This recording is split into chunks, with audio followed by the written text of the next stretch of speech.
And would you members kindly take a look at the minutes? When you're ready, I will entertain a motion and a second.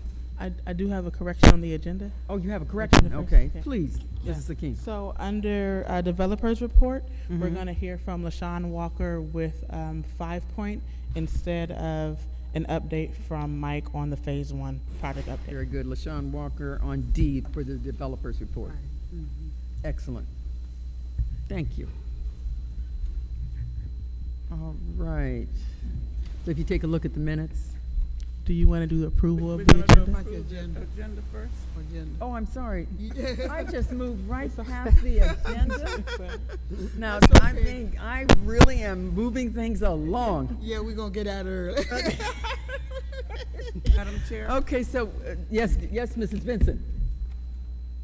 I move that we approve the agenda for Monday, August 12th, 2019, with the move up of D for Ms. Walker. Yes, with the correction, okay. I second that. Thank you so much, Mrs. Vincent and Mr. Loftman. All those in, any discussion? All those in favor, please indicate. Thank you very much. Any nays? All right, now we can move to the approval of the minutes.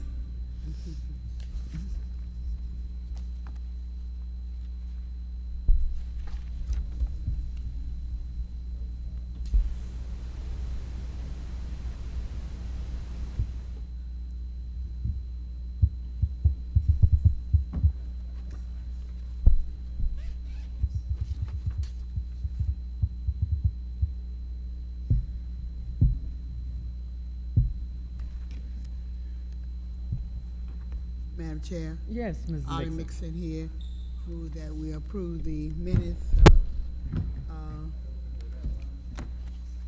June 10th with any necessary corrections. August 12th? June 10th, yes. Yeah, June 10th. Okay, you're right. Is there a second? I second the motion. Thank you, Mrs. Vincent. Any discussion? All those in favor, please indicate by saying aye. Aye. Opposed? All right, so we have concluded that. And now we can move to the announcement section. Mrs. Sakim. We have 2 announcements from the side office, starting with the August calendar. On Wednesday, the 14th, the Southeast Community Facilities Commission will meet here at 6 p.m.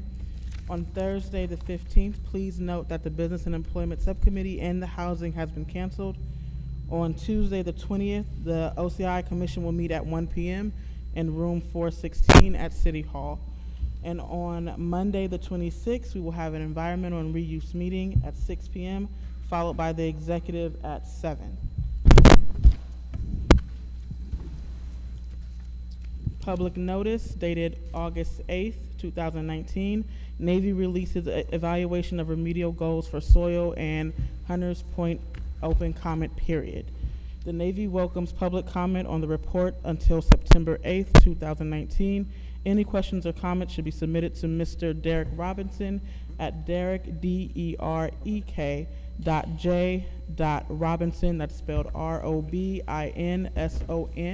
1 at navy.mil. Again, the email address is derek.jrobinson1 at navy.mil.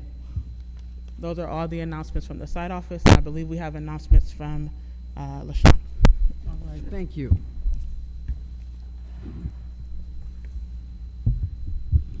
Good evening. Good evening. Yes, good evening.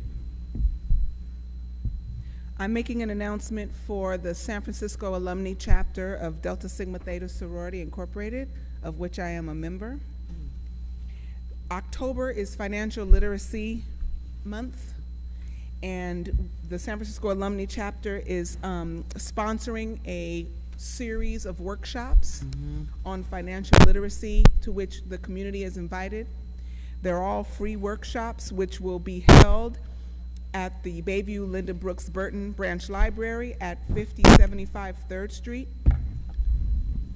The notice will go out to all of the community members who are on the CAC's listserv, but I will just say briefly, there are a series of Mondays and Fridays. The first is September 30th, 11 a.m. to 12:30. It will be about scams and how to prevent being victim by the Federal Trade Commission representative.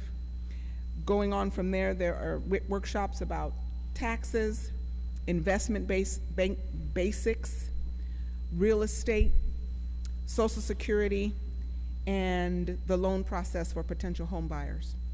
So there is a series. Again, all community members are welcome, and this information will be both at the library, at the site office, and will also go out electronically to anybody who's on the CAC mailing list. Excellent, thank you very much. Wonderful, those topics are great. All right, do any of our members have any announcements? Anyone? Mrs. Madam Vincent? Chair, to the listening audience, I would like to bring a little history about the Walgreens that's closing in the Bayview Plaza.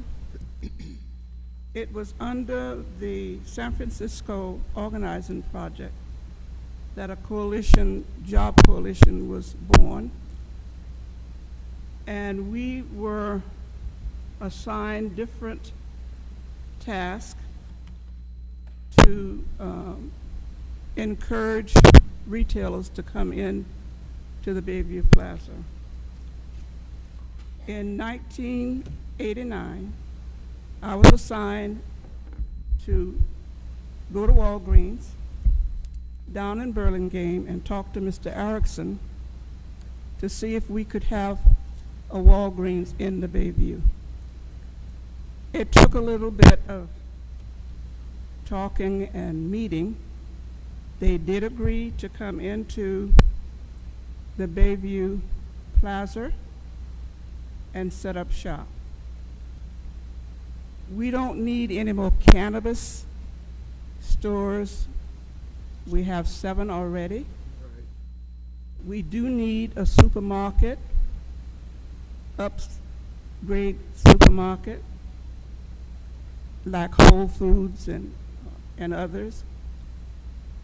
And what I've heard from the community, and there was a secret meeting at the senior center, and I happened to have been at the back, and a young man who knows that I'm involved in these things told me about this meeting, and I was able to be there. This group is out of San Francisco, from Seattle, Washington. We know cannabis is going to be in San Francisco. It's now legal. We would rather have local retailers other than a retailer from out of state. Right. So I'm asking the community to, I'm not telling you what to do, but think about it and make your opinion known. Thank you very much. Yes, Joyce, Mrs. Armstrong, please. Good evening, everyone. I'd like to announce Kurt Grimes brought some invitations. We'll put them on the back table and see that we all get one. They're having a graduation. This is too little. Can you come up here and tell them about this? Is that okay, Dr. Honeycutt? Yes, absolutely. My name's Kurt Grimes. I'm the program manager for the A. Philip Randolph Institute, San Francisco. I'm here to invite the members of this committee to the Resilient Youth Leadership Academy graduation ceremony, which is Wednesday in this very room from 5:30 to 7:30. The Resilient Youth Leadership Academy is an 8-week paid internship program designed to introduce students to policy so they can change it. Y'all got any questions? Yes, we want to know what your program consists of.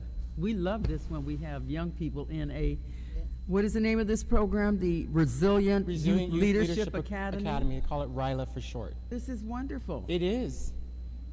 It really is. And what These did they students are study? responsible for the some of the police accountability legislation that we have on the books. I love it. Yes, Yeah, I do too. we'd like a full report on that. Well, come to the graduation. They're going to speak on 3 topics. I have 3 groups. And what are the 3 topics? The 3 topics are the affordability of affordable housing, Okay, The second one is tech. Why aren't I in tech? And the third one is know your rights. that's fantastic. I think you'll like the know your rights particularly because it's information geared towards youth, for youth, in the event that they get stopped by a police officer. Okay, that's great. I'm glad to know that. Mhm. It's very, very important. Thank you so much, Joyce, Yeah. for sharing this with us. Yes. And Thank you. I hope to see all of you there. We will have refreshments. And thank you for giving us further information about this. This is wonderful. Is this a new program that you're sponsoring through APRI? No, this is our 4th graduation. Okay. Mhm. All right. Well, I don't remember you standing up here before and telling us about this, so we don't want to miss out on anything, Well, especially when it pertains to I our will young keep- people. Joyce will make it a habit to get me more involved in making announcements to Will this, do. this committee. We'd love that. I would too. And thank you so much. Okay. Thank you. All right. Thank you, Kurt. All right. Are there any other announcements, folks? Okay, so let's move on to the continuing business, the chair's report, and let's start with the implementation committee update. Let's just put it this way, that we're still working on getting our 501c3 in place, and also working on getting a strategy together for the leasing of the old police station, which was purchased a couple of years back. We've got a number of things that we're working on. I can give a better report probably next month, because the meeting is coming up this month. In terms of the Legacy Foundation for Bayview Hunters Point update, we just met, and I'd like to ask you to consider buying tickets for an event that we have scheduled for October 6th, right in this room, 1800 Oakdale Avenue, Alex Pitcher Room, from 4 to 7 p.m. And what we will be doing is honoring people who have made an outstanding contribution to our community, icons in our community, people who are forgotten and yet have made a tremendous contribution and still do, which is wonderful because, as you know, our community has a number of issues that we're facing now that we're trying to deal with. And so, again, that will be October the 6th, 4 to 7 p.m., right here in the Alex Pitcher Community Room. Tickets are available at the Having Pride Unity Organization, HPU, and the number to acquire those tickets is at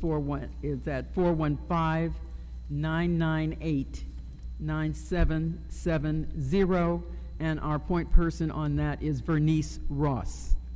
Okay, 415-998-9770. If your organization would like to buy a table, we would love that to happen as well. Some of the organizations in the community will be approached because we would really appreciate it if you would support this event. Okay, the other elements that I'd like to talk to you about is the Navy tour, which is going to be taking place on August 17th at 9 a.m. If you're interested in participating in a tour of the shipyard, please call our site office at 415-822-4622 for further details. And the Navy will also be making a presentation at our environmental reuse meeting, which is scheduled for August 26th, Monday, August 26th. And that will that meeting will start at 6 p.m. So if you are interested in getting information from the Navy and what they are doing in the shipyard, that would be the best time to meet with us and them. So that's it in terms of my reports. Oh, I'm sorry. The ENR meeting is at our site office. The location is our site office. Thank you for that, Pastor Bell. And Madam Chair, how much Yes, Mrs. Mixon. How much are your tickets for the community? Okay, the ticket prices for the community events is $40 per ticket. Okay. And if you buy a table, that would be 10 seats, so it's $400. Okay? So, yeah, I'll give you more information. You should be getting, most of you should be getting flyers so that you will be aware of what we're doing. But we would particularly appreciate your support. You know, people do a lot of work out here and they're not lauded. Bernice is in the back there. I'm sorry, I didn't mean to grab you while you were eating, but this is the wonderful woman who is helping us in putting this together. She's from the HPN group. And Eloise back there has done a tremendous amount of work, as well as Pastor Bell and some of our other Legacy Foundation members. You have a hand. Joyce is involved in this, as well as Neola and Kimberly. Okay, yes, there's a hand. Commissioner Carolyn, $40. 40. Right. And we'd love to see all of you there for that. All right, so that ends my report. And so we'll move right on to our subcommittee chair reports, and we'll start with business and employment with Doris Benson. We are still in a lull with our business and employment. And to the listening audience, we need many construction workers. Go to City Built or to Young Community Developers. They're training in all of the construction phases. They need employees because all of the construction workers are working, and we need many more. There's, at the commission meeting, they mentioned the fact that they have many slots open and can't fill because there's no one to fill them. So please, if you need a job, go to City Built or Young Community Developers. If you don't have any skills, they are training you. And those jobs, that's $30 an hour. So please, they need you. Thank you so much, Mrs. Benson. Excellent. All right. Executive committee meeting, I will move right past that because you see the proof of or the work that we did when you look at our agenda and all.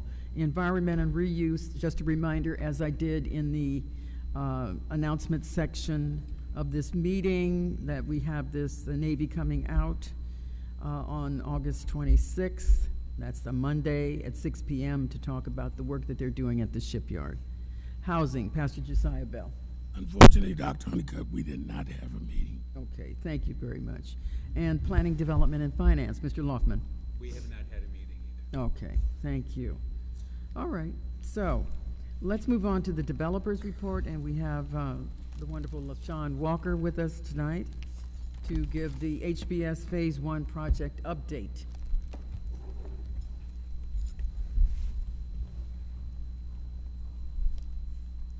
LaShawn Walker, 5 Point. I actually will not be giving the Phase 1 update because I don't work for Lennar.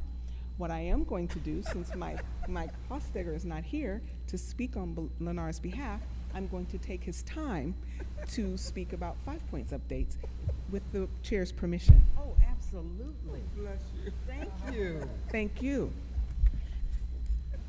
So, I'm here to provide an update for Phase 2 of the project. As many of you know, the relocations have been completed for the first 4 phases of the Alice Griffith redevelopment project.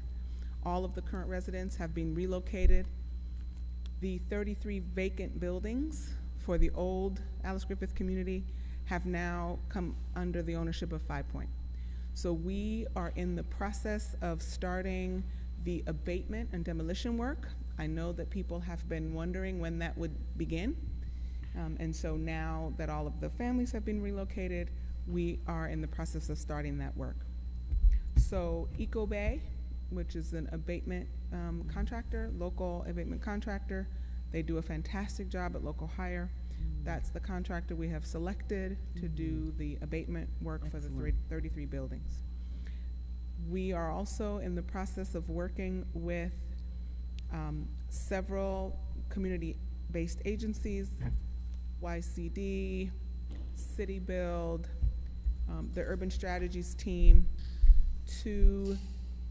and both local 67 and local 261, to put together a San Francisco-based training for Alice Griffith residents specifically who would like to be certified in lead and asbestos removal. Thank you so much. It is a training that is typically the training for lead and asbestos removal takes place in San Ramon, and we know that that can be a barrier and a hardship for folks. So all of the parties that I've just named have gotten together and put something special, putting something special together for the Alice Griffith residents. All of the residents who are interested, what we're working on is so that all of the registered Alice Griffith residents who are interested can be trained. Not everyone who's trained will be able to be on the Alice Griffith project specifically because the scope is not big enough. But they will be able to be trained, they will be certified for a year, and then we're partnering with YCD to help mitigate barriers that they might have, and then put them in a position to potentially work on other projects in the city. So there's still a great benefit for them because they don't have to go to, the training's being paid for, they don't have to go to San Ramon, and we're working with the agencies to mitigate barriers. But but there will be an opportunity for some Alice Griffith residents to join the Eco Bay crew that will be doing the abatement on the 33 buildings. So I wanted to give the CAC and the general public an update on that. How long is the program? The program or the scope of work? What are you asking? Program for people, what do they Training. have to commit to when to get in the program? So the question was about the details of the training, or the length of the training is about 2 weeks because it's specifically for lead and asbestos abatement and removal. So that training is very specific, and so it's 2 weeks in length. Many of the folks, when they finish that training, they will go on and potentially partner with YCD to do some other certifications, to receive training for other certifications. The only thing we're talking about right now at Alice Griffith is abatement of lead and asbestos for those vacant buildings that 5 Point now owns. So that work is, that training is 2 weeks in length. The scope of work itself will be about 6 months, give or take. I don't know exactly, but give or take. And the list of requirements, Richard, those are city build and city requirements, not 5 Points. 18 years old, driver's license. There's some things that the participants have to have that have nothing to do with us. We're just trying to facilitate getting the people trained and be helpful with that. Mrs. Benson. So they get the certification. Why is it only good for 1 year? You have to ask the unions that. I don't know. Really? That's not something I know the answer to. Okay. 261, right? 67. Because I would assume because new skills are needed. I don't know. So the certification is good. All certifications expire. A certification in anything expires. So this particular certification is good for a year. After a year, you have to do, I think, 1 day of training and you can be recertified. You don't have to go through the 2 weeks again, but you do need to go through a process of being recertified. So every certification I've ever known had an expiration date. This one just happens to be a year.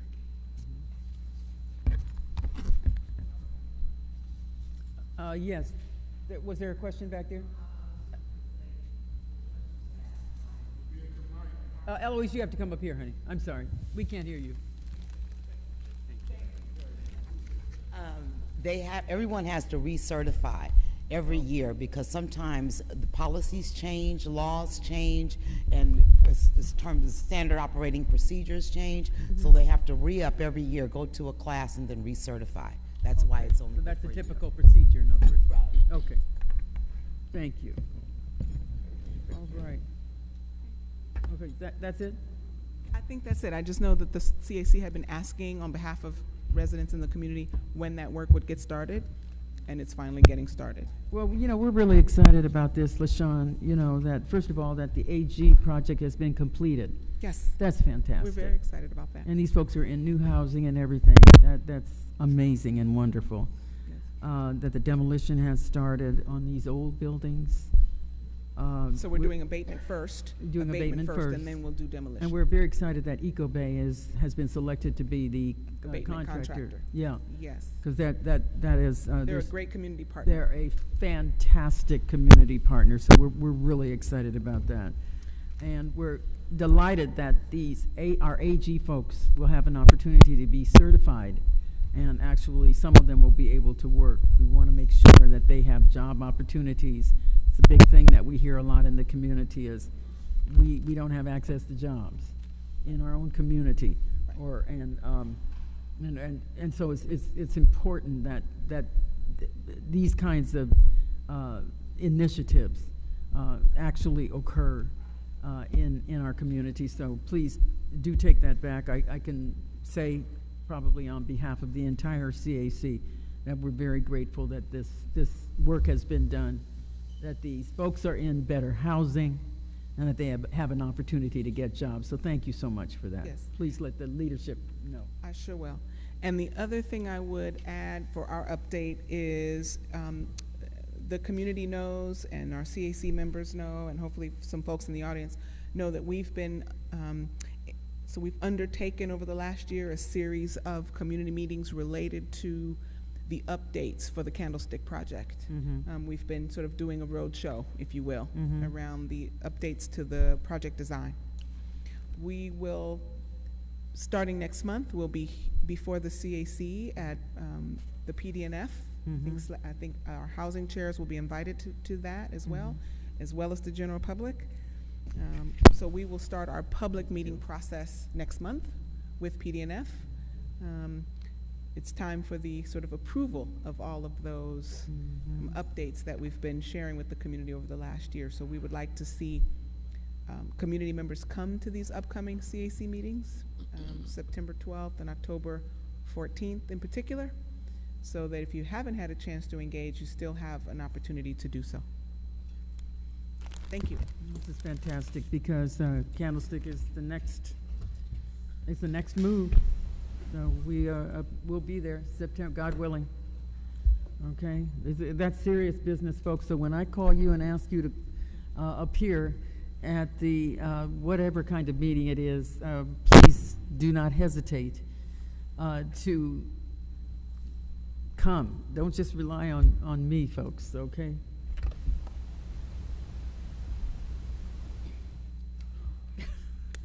And the folks I typically call all the time, okay? All right, now we're going to need you. Candlestick is next, folks. All right, so let's move on to the Planning Department outreach and engagement on zoning and land use in the Bayview Industrial. That sounds as if a triangle, okay?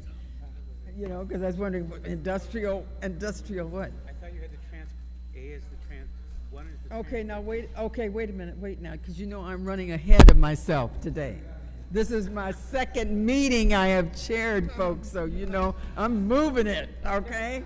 But I can't move past this agenda too crazily, okay? So let's do, thank you, Richard. Richard got worked up, okay? Let's do the Bayview Community-Based Transportation Plan Update, SFMTA. The wonderful Christopher Kidd is here with us tonight.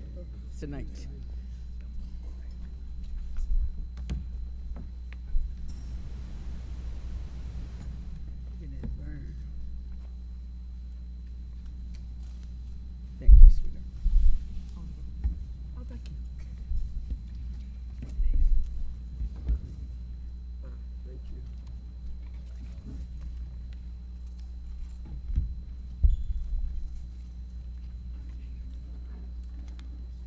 Can't do this.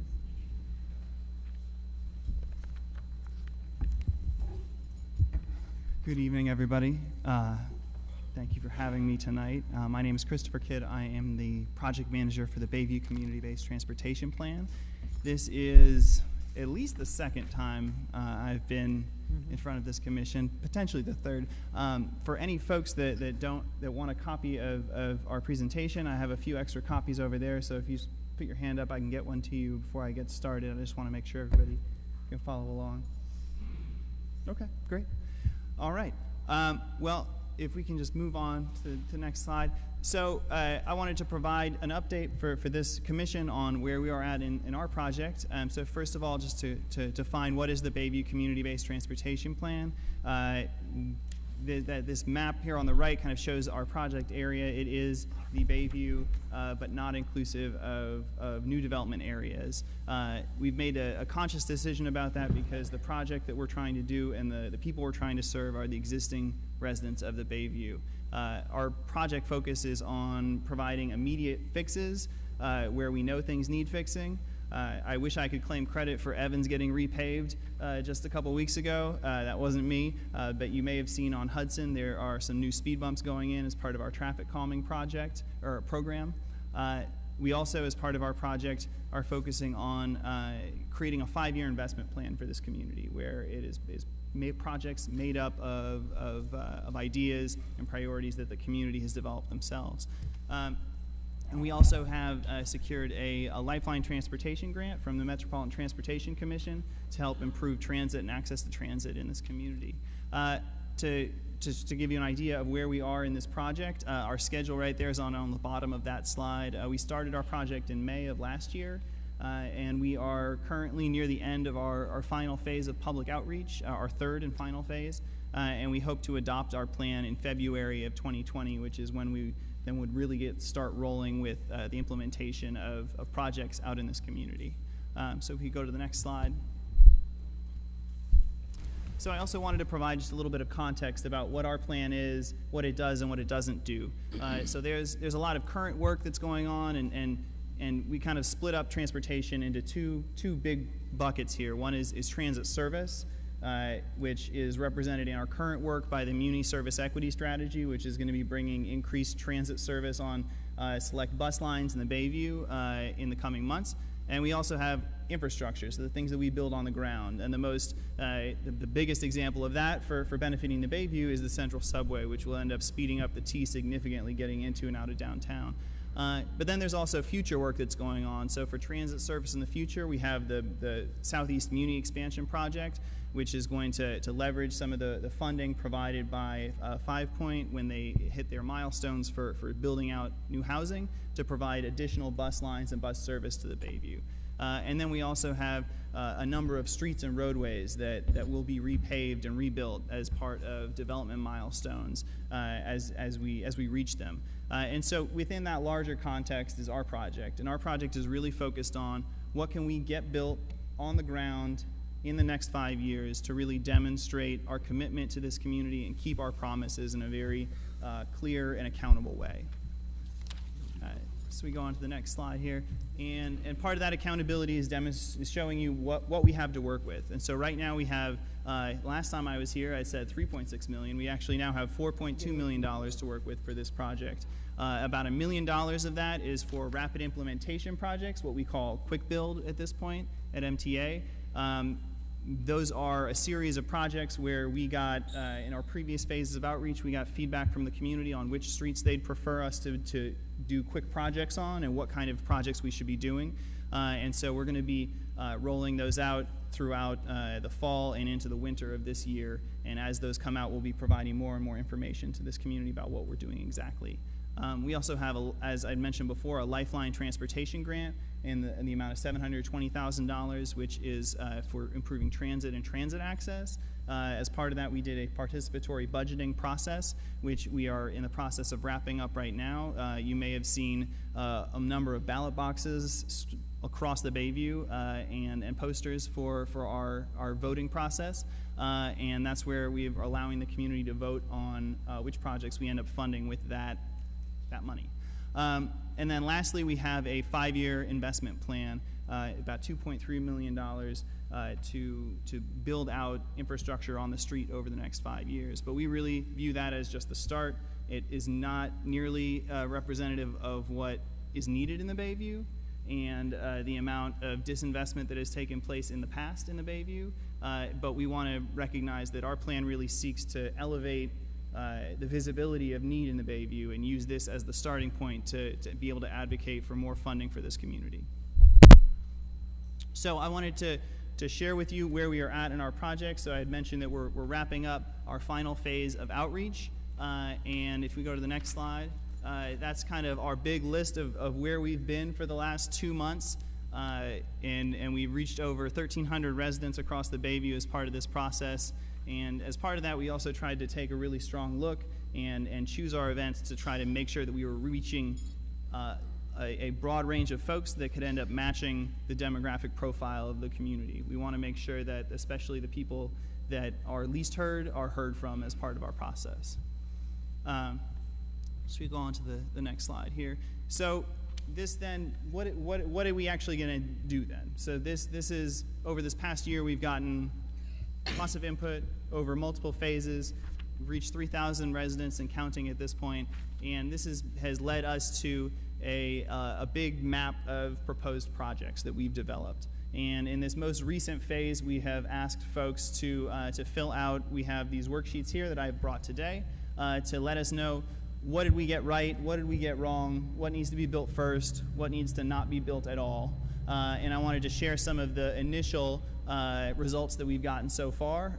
We have gotten input on over 800 of these worksheets at this point. So if we go to the next slide. Oh, yeah, I got ahead of myself a little bit.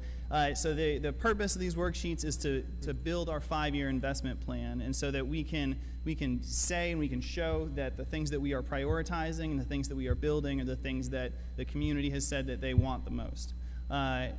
And we had an online version of this. We had a paper version of it. We have it available in Spanish and Chinese as well. Very interestingly, we found that for the online version of this worksheet, it was a much whiter and wealthier crowd because we tried to collect demographic information about who was filling out our worksheets. But then for the paper worksheets that we had, it was overwhelmingly residents of color and a significant portion of low-income residents as well, and seniors. But despite having very different profiles of who was doing the survey where, the results were actually very similar. And so I wanted to share some of those with you today. So we broke out the Bayview into 4 different areas because there were so many projects that we had identified. And we wanted to be able to provide extra detail on what was being proposed so that people could make informed decisions about what they preferred. So in the Northeast Bayview here, some of the top ranking projects that we had were some speed humps and traffic calming on Hudson Avenue, improving the kind of that triangle intersection on Innis where Hawes and Hunters Point Boulevard come together.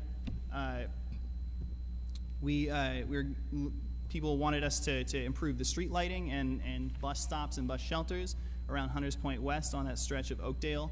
And on Evans, there were some folks that were very excited about us closing. There's a gap in that bike lane that exists in between Hunters Point Boulevard and Evans, right between kind of Keith and a little bit past Jennings. And so we think that we may be able to close that gap without actually taking away any travel lanes. Just to move on to the next area. Oh, that's right.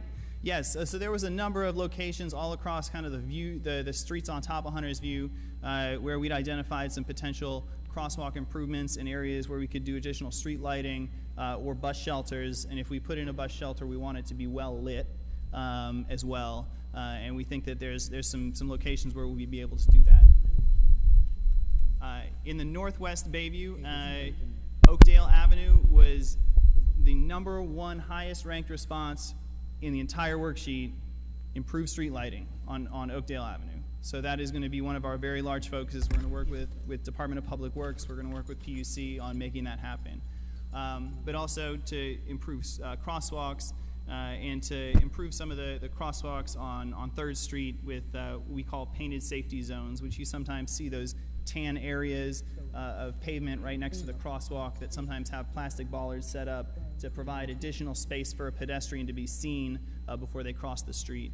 We also want to introduce some of those on Innis at 3rd And I did want to point out, we wanted to put the full range of projects that people had suggested to try to understand where the community felt about them. And one of those was Evans Avenue, that people wanted a protected bike lane there, but we heard loud and clear that that was by far the lowest response, is the least votes, the most negative votes we got, and so we hear that loud and clear.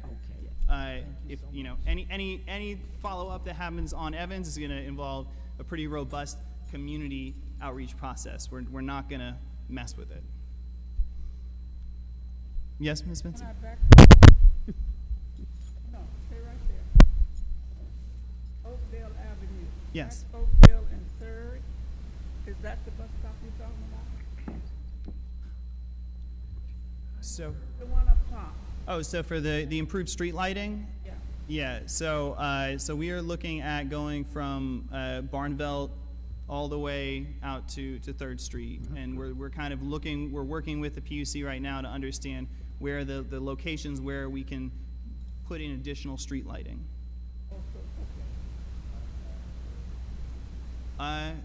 Potentially, yeah. So go on to next. So then down in the southeast Bayview, which is kind of below Paloux and east of 3rd Street, Quesada, we are looking at doing some pedestrian and crosswalk safety improvements right around the Bayview YMCA. But then along the length of Quesada, we've heard from a lot of residents who want to remove the traffic islands that are on that street because they are a hazard for vehicles that sometimes hit them because it's not vertical, it's just a curb and it's hard to see sometimes, especially at night.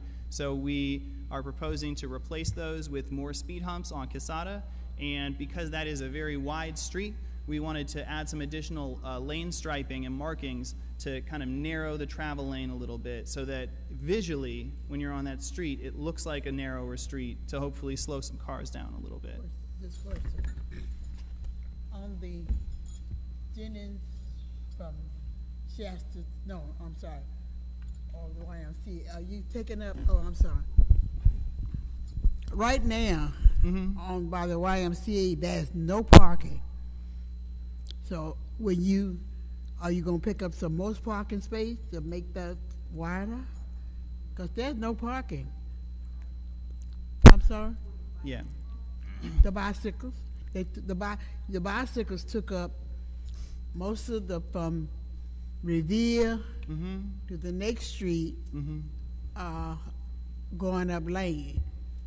So then now you're talking about doing some improvement by the YMCA. My concern is the parking. Yeah. You're taking up the parking space for the cars and the residents. Consider that? Oh, absolutely.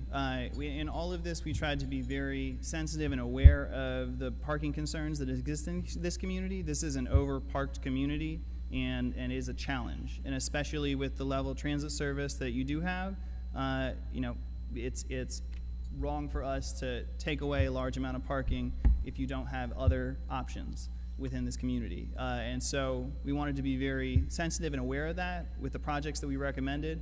With all of these, we are going to attempt to minimize or take out, if possible, any parking removal as part of the projects that we want to implement.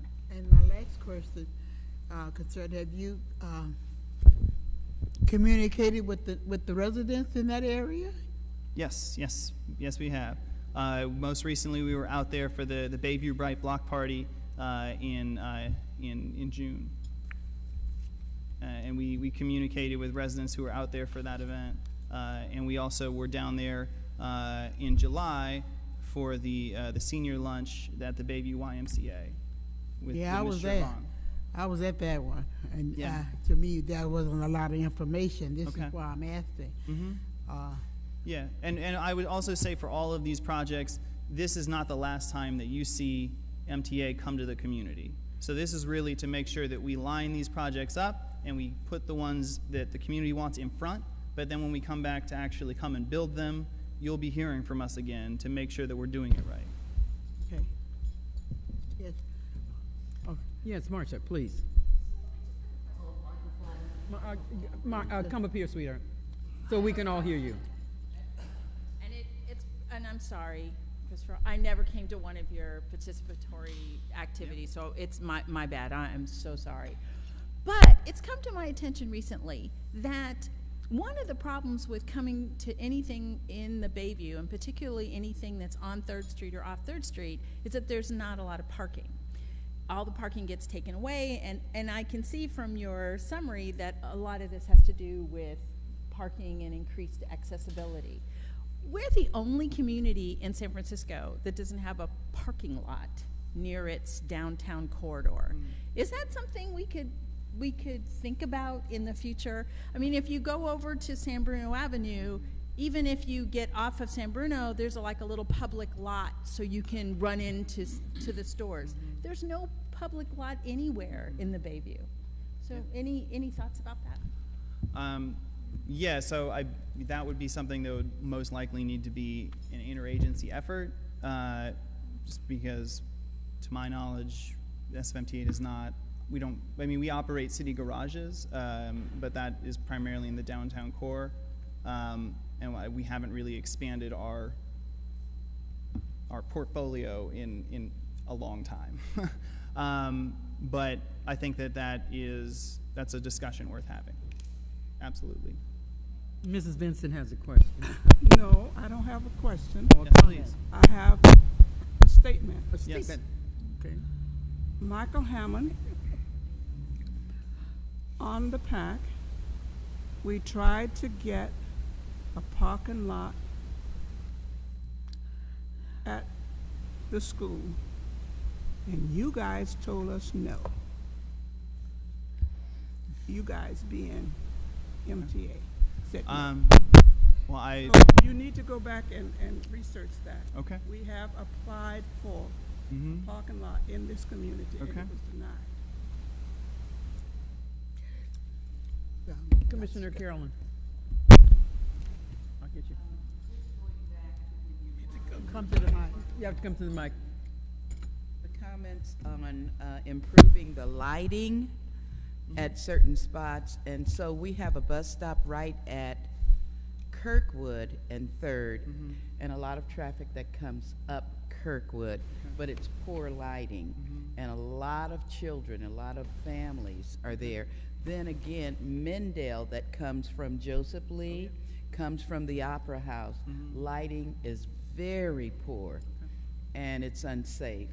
And so I don't see those streets. It should go, and then there's the park on Mendel, straight down the street, and traffic that goes to the main post office on Evans, and all of the services that are on Evans. But the lighting is poor. There's a bus stop there. So I'd like to think you would consider improving the lighting for Kirkwood and 3rd, as well as Mendel going all the way down, to help the families. Yes, thank you for that comment. I do want to clarify that every single project that we have identified and proposed as part of this is directly rooted in input and comments that we've received from members of the public, and we tried to be very accountable to the community in representing their voice directly, rather than trying to put in any project that we thought we might like. And so, I think that there's certainly chances that there are additional projects that we haven't identified that folks in the community do want, but it mostly is a function of those folks not having provided input earlier in the process, which, certainly we can't reach everybody in the Bayview, but we certainly did try. Because I didn't get reached. I'm here in Bayview. Yeah. I'm on Kirkwood, right off 3rd. Okay. And there's constant traffic, but I didn't know you did this survey. Okay.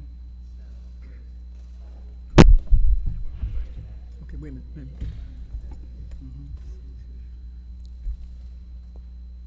Okay, so then we have Kurt, we have Oscar, and then we have Servio, who have questions for Christopher when he finishes his notation. Yes, thank you. Yeah, do you mind if I just run through the rest of my presentation, if that's all right? Would you like to do that? Yes, Okay, I would, thank you. Without interruption? Just to follow, kind of round out the rest of the projects that have received a lot of votes so far in this area in Southeast Bayview is improving a lot of the crosswalks on Jennings and Keith, and specifically doing potentially a raised crosswalk at Jennings and Shafter, which is essentially, it looks a little bit like a speed bump, but you have a crosswalk on top of it. There's one that is installed today on Hudson Street right at Youngblood Park. So it would be very similar to that. And for locations where we proposed a raised crosswalk, that's in direct response to collision history that we've seen as part of Vision Zero. And so that's why we looked at these locations specifically for raised crosswalk treatments. On Carroll Avenue, there was a lot of interest in closing some of the sidewalk gaps that exist on that street right now. Those get pretty complicated in terms of jurisdiction, but I think that it's worthwhile for us to make an effort for that. And then on Gilman Avenue, there's a project that was a request coming out of the supervisor's office for traffic calming, as well as looking at some opportunities to provide some additional parking to the Alice Griffith residents, because the parking situation over there is extremely difficult.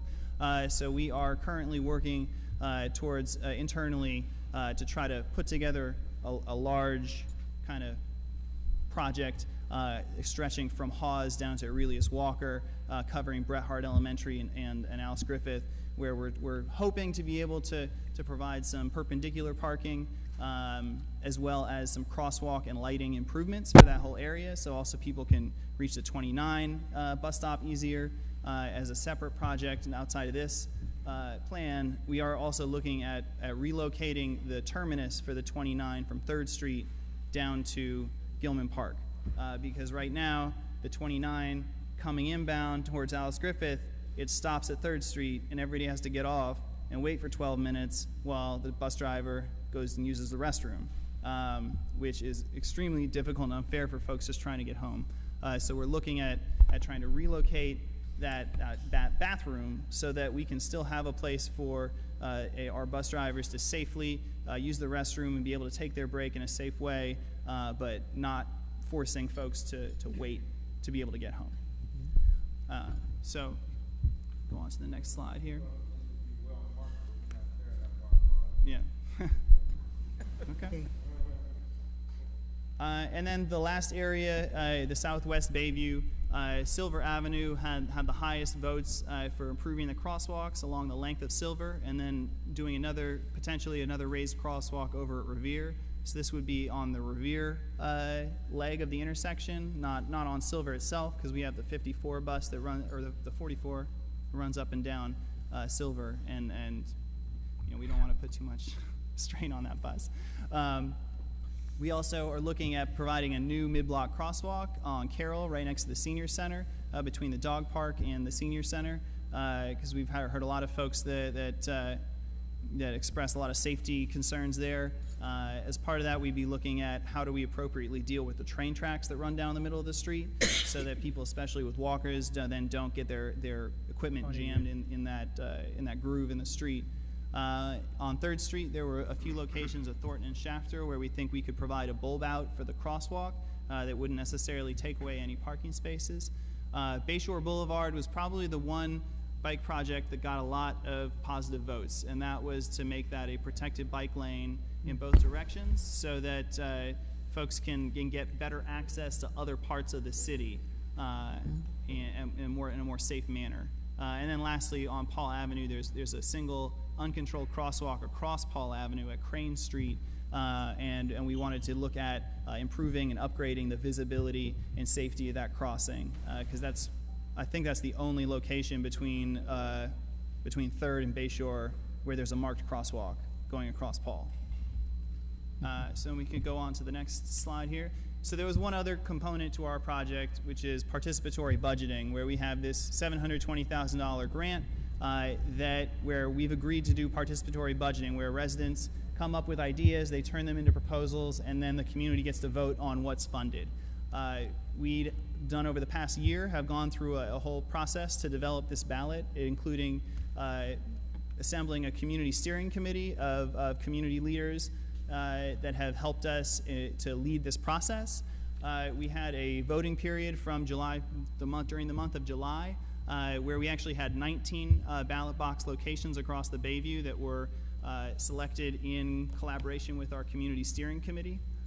And that is our ballot right there on the other side. I also did want to recognize, kind of in the interest of transparency and accountability to this community, that there were a lot of ideas that we couldn't make eligible for the ballot, specifically around T-Service, around a T-Rapid bus, around a community shuttle. They were very popular. We put a lot of effort in trying to make those eligible for this ballot, but due primarily to the amount of funding that we have available for this that really doesn't match the amount of money that you would need to run some of these services, we weren't able to make them eligible for the ballot. But this isn't where our commitment to those ideas stops. We want to continue this conversation and try to find additional or different funding sources so we can actually provide some of these services, especially around a community shuttle. I do want to share the results so far from our ballot. We've gotten, if you go to the next slide here, we had over 316 ballots cast, about 124 online, more than that on paper. Of those, 28 were ineligible ballots from folks that were not residents of the Bayview. So only residents of the Bayview and only folks 14 years and older are eligible to vote on what gets funded within this community. Again, for our online votes, it's shaded much whiter and much wealthier than the votes that we had in person. And currently, the projects that have the most votes are increasing frequency on the 44 O'Shaughnessy and some crosswalk projects on Lane and 3rd, Silver and Bayshore, Donner and Bayshore, and a new bus shelter right outside this building at Oakdale and Phelps. And so that's currently where we're at with the project, with the results of that public ballot. So we go on to the next slide here. That was we worked with B Magic, was our partner in reaching the community. We did a page ad in the San Francisco Bayview newspaper. We did outreach through all of our community partners as well as the supervisor's office, and distributed 19 ballot boxes across the community. So I think that the ballots that we got and the representation of the community was actually very representative of the community's profile, and we think that the results are very strong.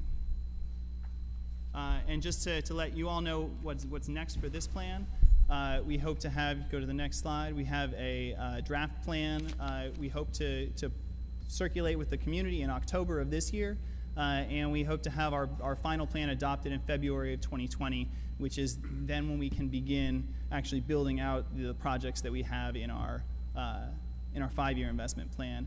Right there is my contact information. Please feel free to give me a call, send me an email, and all of those links lead to a lot of information about what we've done on this project to date. With that, I'm happy to take any and all questions and comments. Thank you so much for your presentation, Christopher. All right, so we'll start with you, Kurt. Would you please come up to the, we need you up here. Anyone, if you want to ask a question, please come up to the microphone. Thank you. And your name. Again? Yeah. My name is Kurt Grimes. I am the program manager for the A. Philip Randolph Institute, San Francisco. I am also a Bayview resident. I was looking at your list of places where you had gone to do outreach, and I was wondering how many of these people that you went to were youth, because there are a lot of kids in this community, and a lot of them ride the bus. Some of them can't because of safety issues. Does your report in these phases cover safety in terms of rideability and accessibility? The other thing here is, I'm sorry, did you not hear me? Bayview youth ride the bus. They have issues with safety and accessibility. Is that better? Okay. The next thing I was looking at was on, it looks like it just says phase 3 proposed projects. I'm in the Candlestick Point area, and I feel kind of left out of this because if I didn't have a car, I would still be walking to get here. Other than that, I just would encourage you to involve the youth a little bit more on some of the projects, because a 5-year plan is something that is going to affect them more so than it would, I can't say seniors because seniors are still here, but in 5 years, a 9th grader can become a college student, and they may need access to City College. Did you hear me? In 5 years, what can happen here with a youth, particularly a young man or young woman that's in junior high school, in 5 years, they're in high school, and they still need access to whatever changes that are here. If they could participate more in this process, I think it would be a little bit more fulfilling, and we might have a few more ballots. Is that? Okay, so Christopher, may I say this? Is there any way, I noticed that his organization is not listed Yes. on the many organizations. His organization is APRI, but there are other youth-serving organizations such as YCD, such as Urban Ed Academy. You might want to get the youth voice by contacting those individuals. And we certainly have contacted APRI among other organizations throughout our project. But it doesn't show that you actually met with them. That's for our current outreach phase. Okay. And in our previous outreach phases, we actually contracted with Hunters Point Family specifically for reaching youth. And in this past March, we actually held a youth transportation summit in this room. For the young people. And we teamed with the organization Baycat to film it and actually have the youth develop their own transportation documentary film for this project. That's and excellent. I would be more than happy to share it with this commission and the community. That'd be fantastic. Yeah. Yeah, that's good to know. Yes, Thank you. Absolutely. Yeah, we're probably going to have a blog post up on SFMTA next week, hopefully, with that video. Thank you. All right, then it was Oscar James who was behind you, Christopher.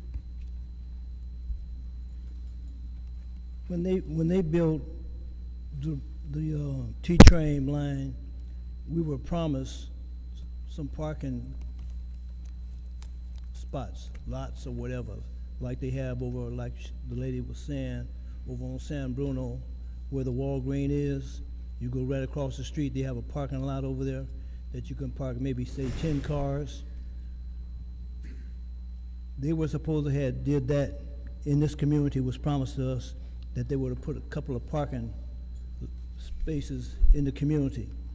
The other thing I'm concerned with at nighttime, when a lot of these young kids are coming like from the gym or on Gilman, going across the street, if you go to South City, they have night lights that light up when someone goes to the intersection. Is there a possibility of that happening in this community, also on Paloux and 3rd, having the lights light up where people are crossing, and it blinks and it automatically slows cars down? There and also on Gerald, there's several streets in the community that you could put those lights for the safety of the elderly and some of the young kids in the community. Thank you. I would say in regards to lit up crosswalks, whether it's in the pavement, the little flashers, or having a beacon that is on the side of the street that flashes, those we are only allowed to install those where we don't have a traffic signal. And because 3rd Street has signals at every single intersection, we wouldn't be able to do that at that location. But we are looking at some other locations where we might be able to put one in, specifically Williams at the Foodsco crosswalk. We think that that's a perfect location to be able to add a flashing beacon to make pedestrians safer and more visible at that location. And there's a few other locations as well that we're looking at. Some of those didn't receive as many votes as other projects, which is why I didn't list them in this presentation. Okay, and Serbio, you had a question. Protected bike lane, that's what I'm asking. What kind of protection we're talking about? You mentioned two over here. You mentioned Evans and also Bayshore. Yeah, so our protected bike lanes there's a range of treatments that we use. Sometimes we will actually use a raised physical curb that will kind of look like a little sidewalk curb, separating the bike lane from the roadway. More typically, what we do is we use plastic bollards that create More an like extra Valencia kind of Street? painted buffer area to create a large kind of zone that is separated between car traffic and the bike lane.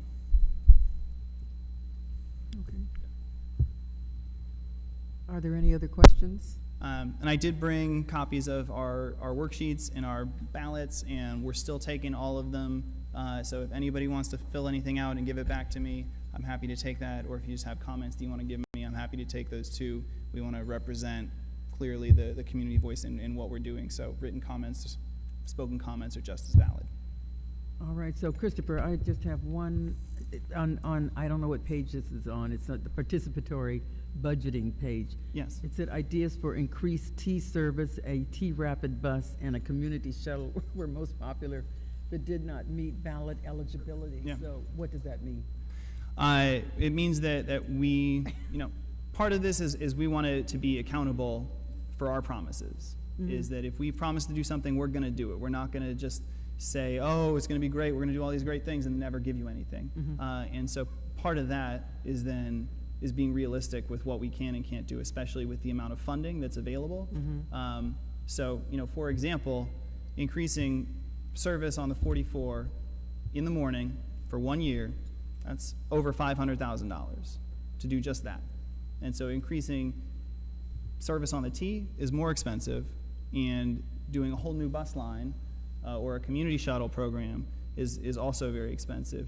We looked at trying to secure extra grant funds to actually make a community shuttle work, just patch a bunch of money together. And the service model we were looking at would cost about $2.5 million for 18 months of community shuttle service, which we weren't able to pull together essentially in time for this ballot. And because we couldn't promise it, we didn't feel like we could put it on the ballot in good faith. But also in the interest of transparency with this community, I wanted to let you know that because we heard that from a lot of people, and for me to come to this commission and not talk about it at all is to really silence their voice. So we wanted to let you know that we have heard that. We think it's important. We want to keep working on it. I'm trying right now with my folks at MTA.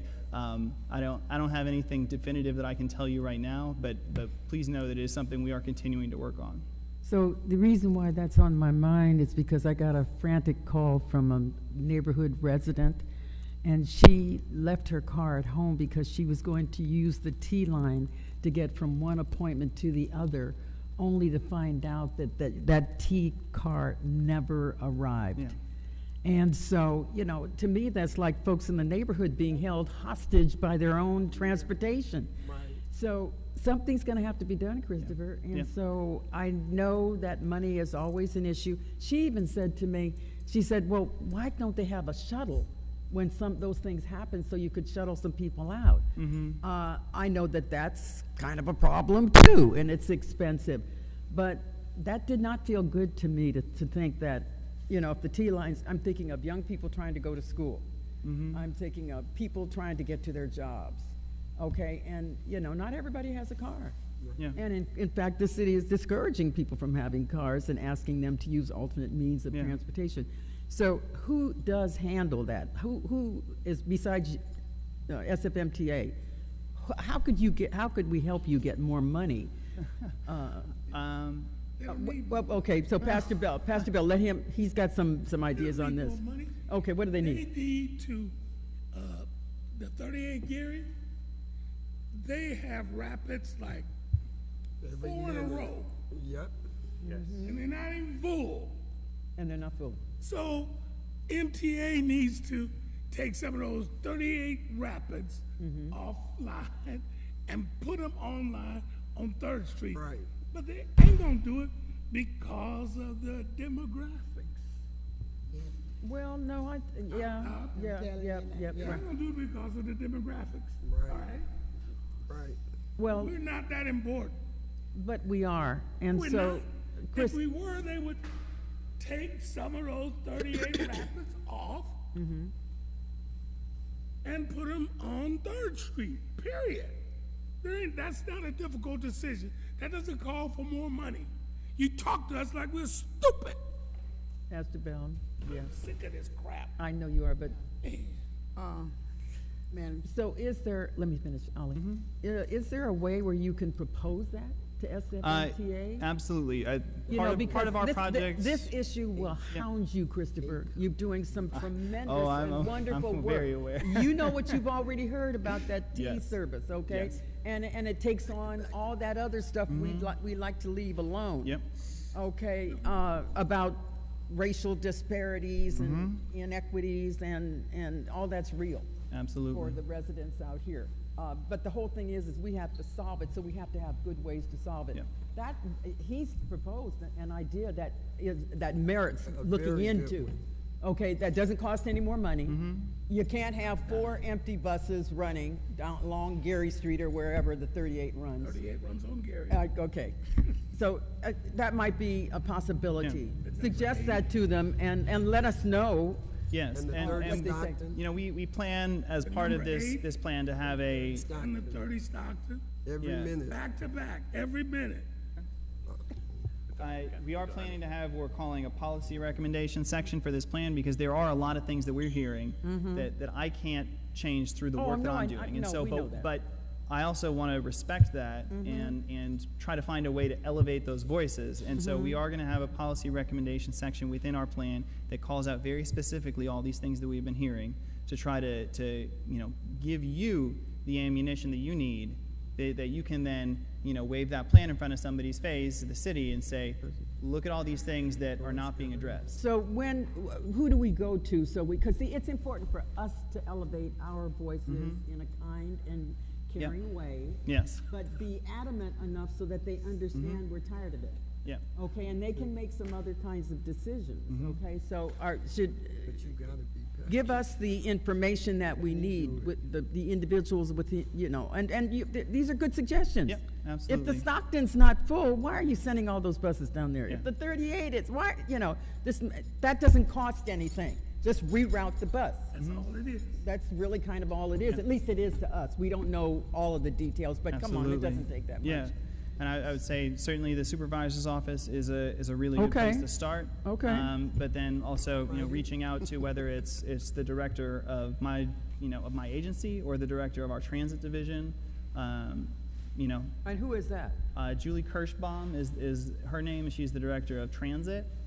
Okay. Julie Uh, Kirschbaum. Julie Kirschbaum. How do we reach her?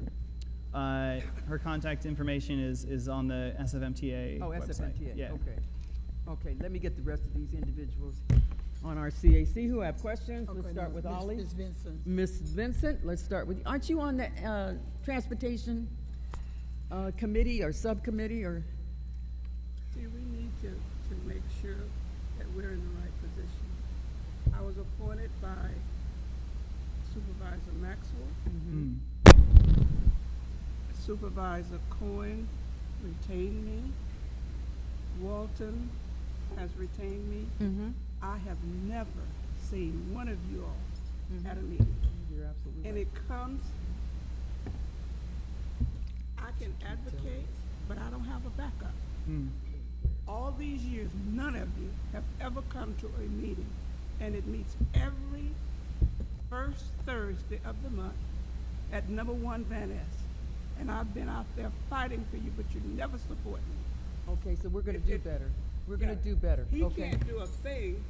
It comes through. Mhm. I advocate for this community. Right, I have to bring it to the table, and you all have to be there to back me up. okay. That's So we'll right. do that. We will make, Okay. Pastor Bell, and all of the rest of you CAC members who, Yeah. this is important. And so we failed to support you, and we won't do that again, What time is okay? it? Every first Thursday night, number 1 Van Ness. At what time? On the 7th floor, 5:30. 5:30. Uh-huh. You bring your 5:30. issues to the table.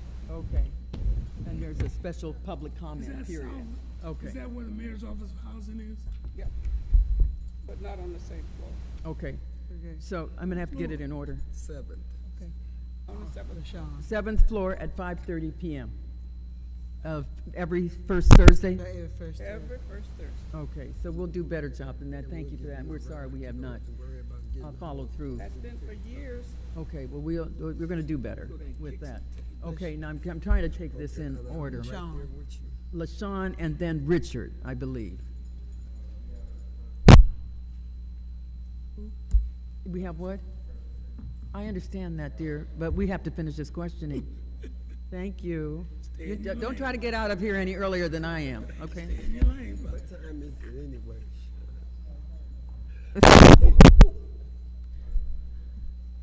LaShawn Walker. I'm speaking as a longtime Bayview resident on this issue. So part of the challenge, Christopher, I think for those of us who are building things is lay people don't understand the costs associated with whatever it is we're discussing, right? And sometimes we don't share how the sausage is made.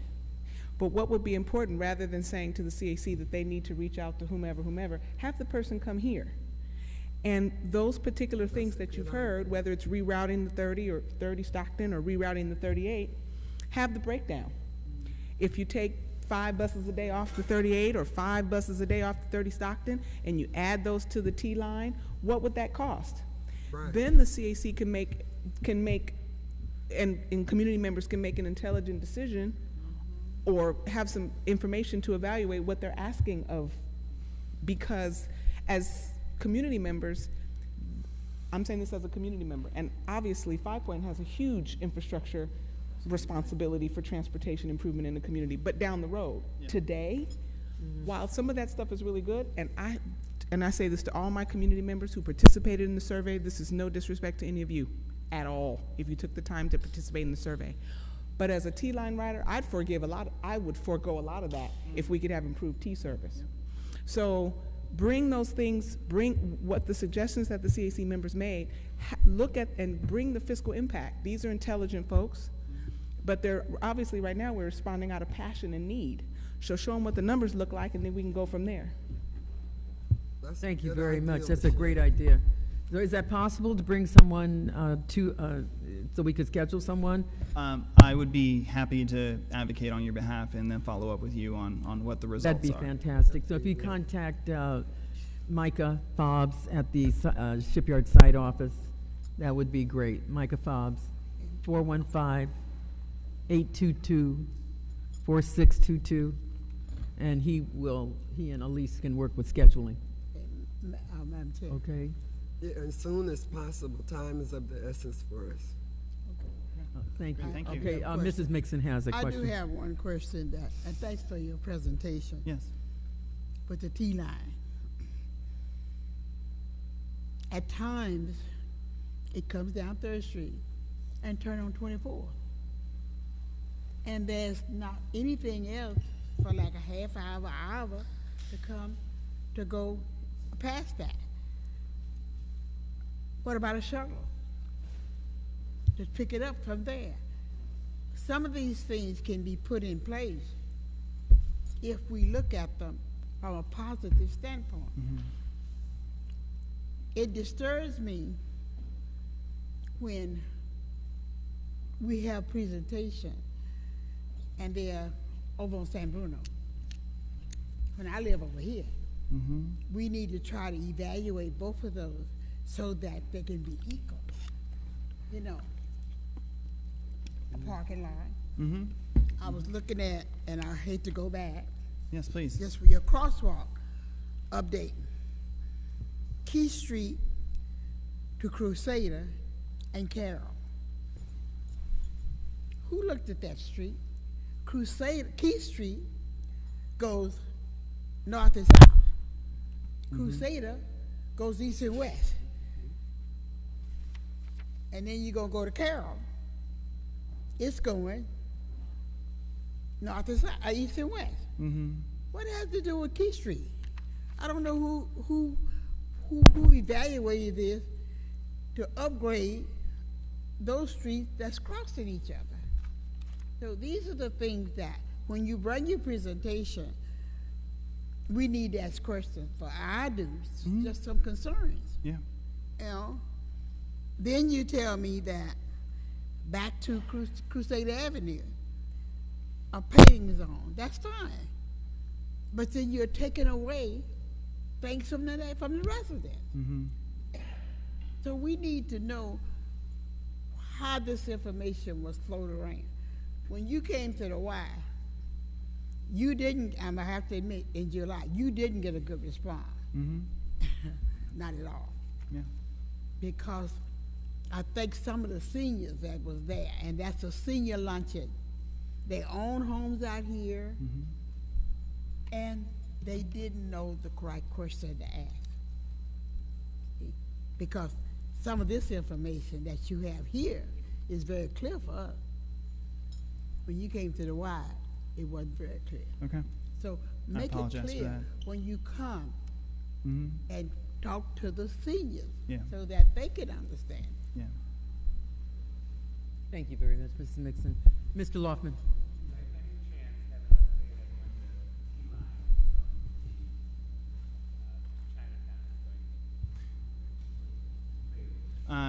Yeah, so we're still projecting beginning new service at the end of this calendar year.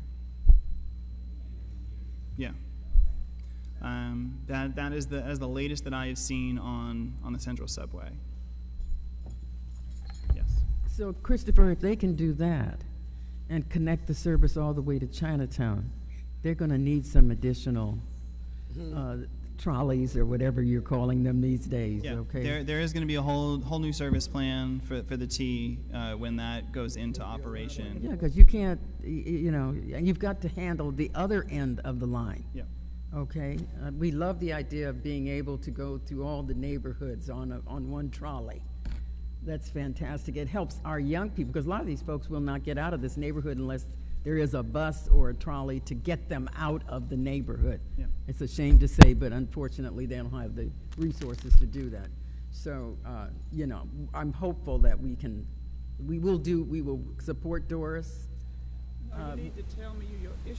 So Okay, and we'll do that. And be there to voice your opinion. And we will do that. And then if you could work on getting someone out here so that we can invite the public and they can share.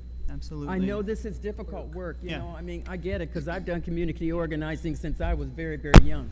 Yeah. So you hear good things and you hear bad things, Christopher, and after a while, people have to have an opportunity to vent, to share their I'll get you, Marcia, in just a minute. Yeah. To share their, you know, it's difficult. Yeah. And I thank you for that, because I know what you're going through, okay? But it's all in the best interest of the community. Okay, Can I say one more thing? yes, and then let's get Marcia. I'm kind of heated. To the listening audience, we need to stop getting on the train, and when it turns at 22nd, you want to blame the train. You need to know if it's coming to Sunnyvale. There's a turn back when the train pulls in. So if you don't look up and see where it's going, you're going to have to get off and wait. And you can't blame the T. Okay, so that's education that has to be done within the community. Marcia, Yes, please. So and now I'm talking as a resident, Bayview Hill Neighborhood Association, and you came to us last year and you talked about all these plans, and everybody said, well, can you give us a summary? And you did a great job. You've given us a summary of where all these plans have taken us. Yeah. We're here now. You did this summary report of what came out of those plans, and now you're saying to us, okay, now we want you to prioritize. And I agree with Mrs. Vinson and Dr. Honeycutt. It's great that you've done all this work. This is fabulous. What we need now from you is for you to summarize what you can't do. Yep. And tell us so we can take that to our supervisor and MTA and Mrs. Vinson, take it downtown so we can get what we need. Because your answers about, well, we can't afford this and we'll try to get a grant there, that's out of your bailiwick. That's where we come in as a community, because we need to get what we need. And I agree idea. with the pastor here. You know, we've waited long enough. It's time to get what we need That's right. now, That's so right. that we can get around. We'll Right. never be vibrant and active and an economic driver in this city as long as we're captive in our community. That's So I'm perfect. done. Thank you. Thank you. All right, any other comments for Christopher? Christopher, thank you very much for a job well done. Thank you. We just have a little bit more work to do, and we will. Almost there. We're almost there. We're going to get it done. Okay. So now we will move on to the Planning Department outreach and engagement on zoning and land use in the Bayview Industrial Triangle with Rihanna Tong. And is Erin Yan here today, or is it just you? Yeah, it's just me today. Okay. Sue also. And Sue. Okay, hi.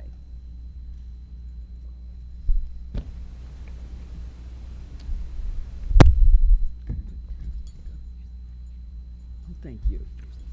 Thank you, dear. And there's one here, and Joyce and Pastor Bill. Thank you.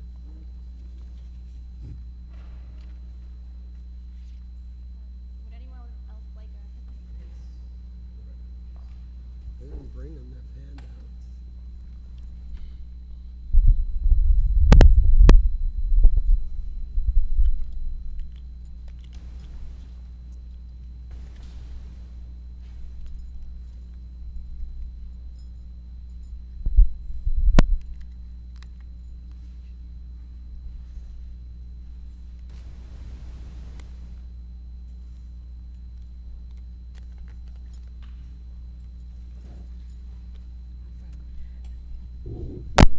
Good evening, CAC members and community members. My name is Rihanna Tong. I'm from the San Francisco Planning Department, and with me tonight is Sue Exline. I will be introducing the Bayview Industrial Triangle zoning update project tonight. If you can go to the next slide, please. All right. Oh, just one more note about the handout that I gave you. That's 2 slides per page, so just so you know how to follow. Thank you. Okay, so I'm on the bottom part of the first page. A little bit of background on the Bayview Industrial Triangle. It was part of it still is part of a redevelopment plan that was adopted in 1980, and it is going to expire in June 30th of 2020, which is less than 1 year from now. It is its own redevelopment area, so there are other redevelopment plans that exist in the Bayview Hunters Point area. I just want to make sure that we all acknowledge that this is its own area and has its own plan. So the goals of the redevelopment plan were to preserve and expand industrial uses and encourage industrial and commercial growth, all with the intent of addressing blight and supporting economic development within this area. That's shown on the slide. Next, please. So why are we proposing this zoning update?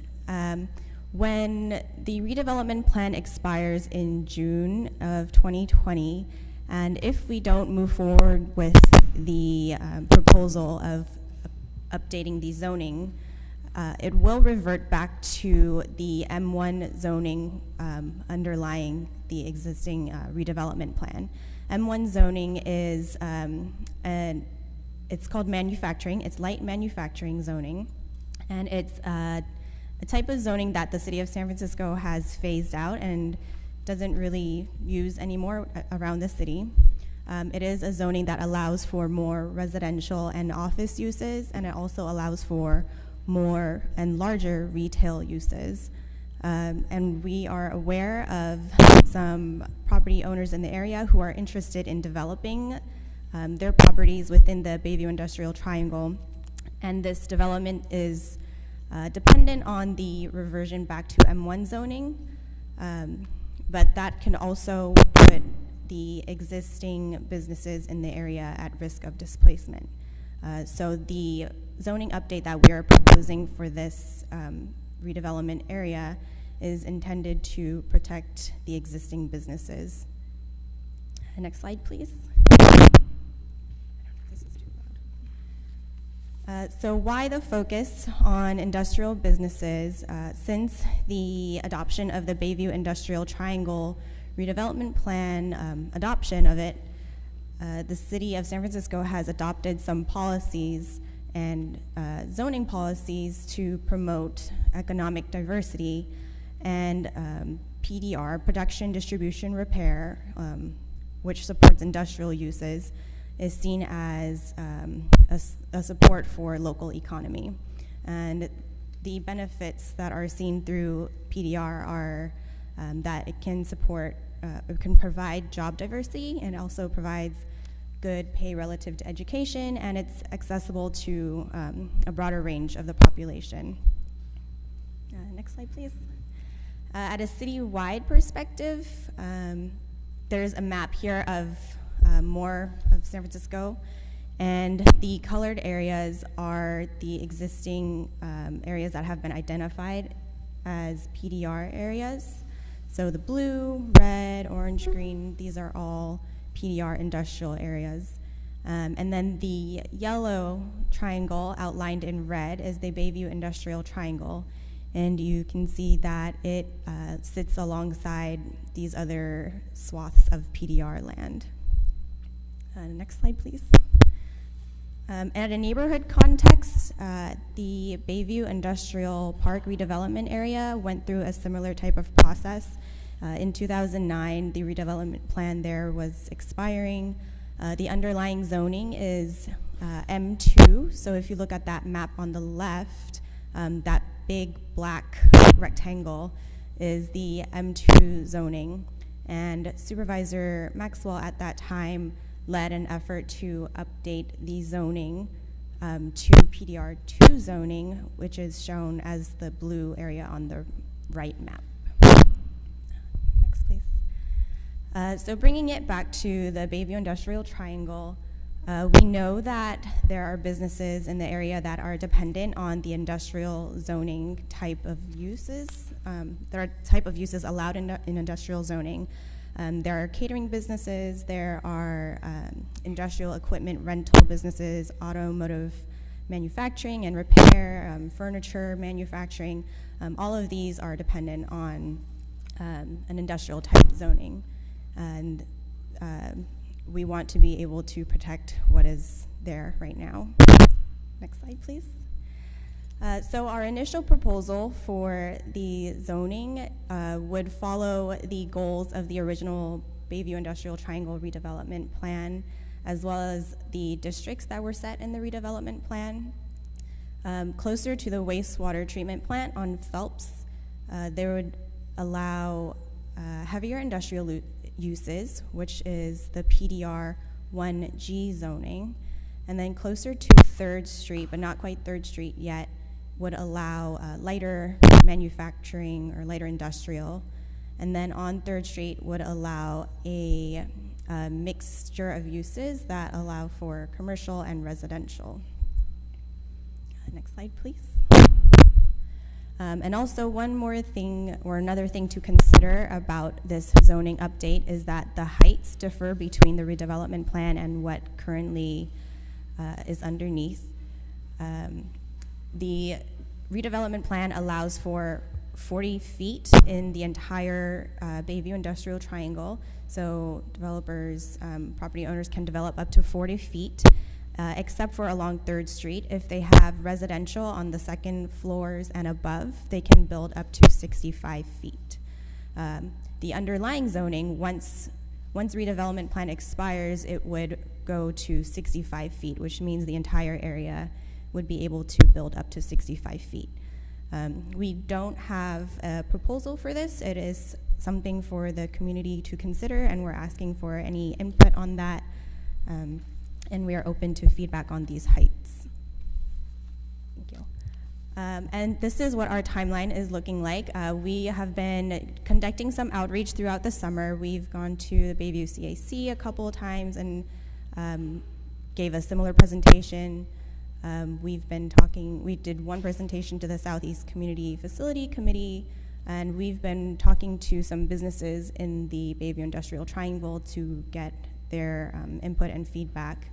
And we hope to go back to the Bayview CAC in September for their endorsement on the proposal. And after that endorsement, we can move on to putting it into legislation and adopting it hopefully by early next year, earlier 2020. So that is the gist of the project. If you have any questions, I am here, and Sue will be here to answer any questions. All right, Brianna, so what groups have you already gone to talk with, and what was their feedback? A lot of the feedback has been concern about heights along 3rd Street. It was compared to Van Ness, and not necessarily wanting everything to look like Van Ness Street on 3rd. So what does that mean? The 65 feet. Yeah, that would mainly have to do with the height allowances. So the max is what? Doris is saying 65 feet. Along 3rd Street, the max is 65. Along Van Ness, I'm not sure what that would be. Okay, so is that what I want to know what businesses are talking to you and what the feedback. Okay. Okay, so you're saying that generally they're saying they don't want density. I mean, they don't want anything higher than 65 feet. Okay. That's what we've heard. From businesses specifically, we've heard that the industrial uses are actually really supportive of what they need for their businesses. So so far we've talked to La Laguna, Ruth Jordan from Sam Jordan's Bar and Grill, and also Mark Clayman from Pet Camp. And we are intending to host another meeting with businesses on August 26th this month. So we hope to get more input from more businesses. But the input that we've gotten, or the feedback that we've gotten from Ruth Jordan, is that they often play loud music into 2 a.m. in the evening, and because there are other industrial type businesses nearby, it's not really any conflict, right? The industrial type uses are also at work late at night or making loud noises, and they feel like it's a complement of each other, and they all feel that it's pretty supportive to have similar type needs. Okay, so you've only been to 3 businesses. You've been to Laguna, you've been to Ruth Jordan, and who was the third one? Mark Clayman from Pet Camp. Where? Pet Camp. Okay, I'm not familiar with that. Okay, so the only thing they had to say was that they didn't want it higher than 65 feet. That's all they had to say in terms of feedback? The other point of feedback was that on the northern part of the industrial triangle, it gets a little slimmer. It's smaller, so there would be less room for a buffer in between the heavier industrial uses and the potential commercial and residential uses on 3rd Street. So if we were to allow these two residential and industrial uses pretty close to each other, that might cause conflict in the future, and that is something that we need to consider in the zoning update. Oh, please. Yeah, is it okay if I just add a quick thing? I don't know if it's possible to go back, but there were, sorry, Sue Exline, also with the planning department. I just wanted to share that there has been a number of other outreach sessions held, and there were businesses in attendance and other people in attendance. I don't know if it's possible to go back, but the list is up, was shown before on a previous slide. Okay. So we were able to get other feedback through other forums. But what did that feedback amount to? Yeah, we're interested in hearing what they're saying. Right. Okay. So I think to add to what Rihanna was saying, there's generally been support for the existing zoning that's there right now, and that's what we're proposing to continue. So they like the protection of the industrial businesses.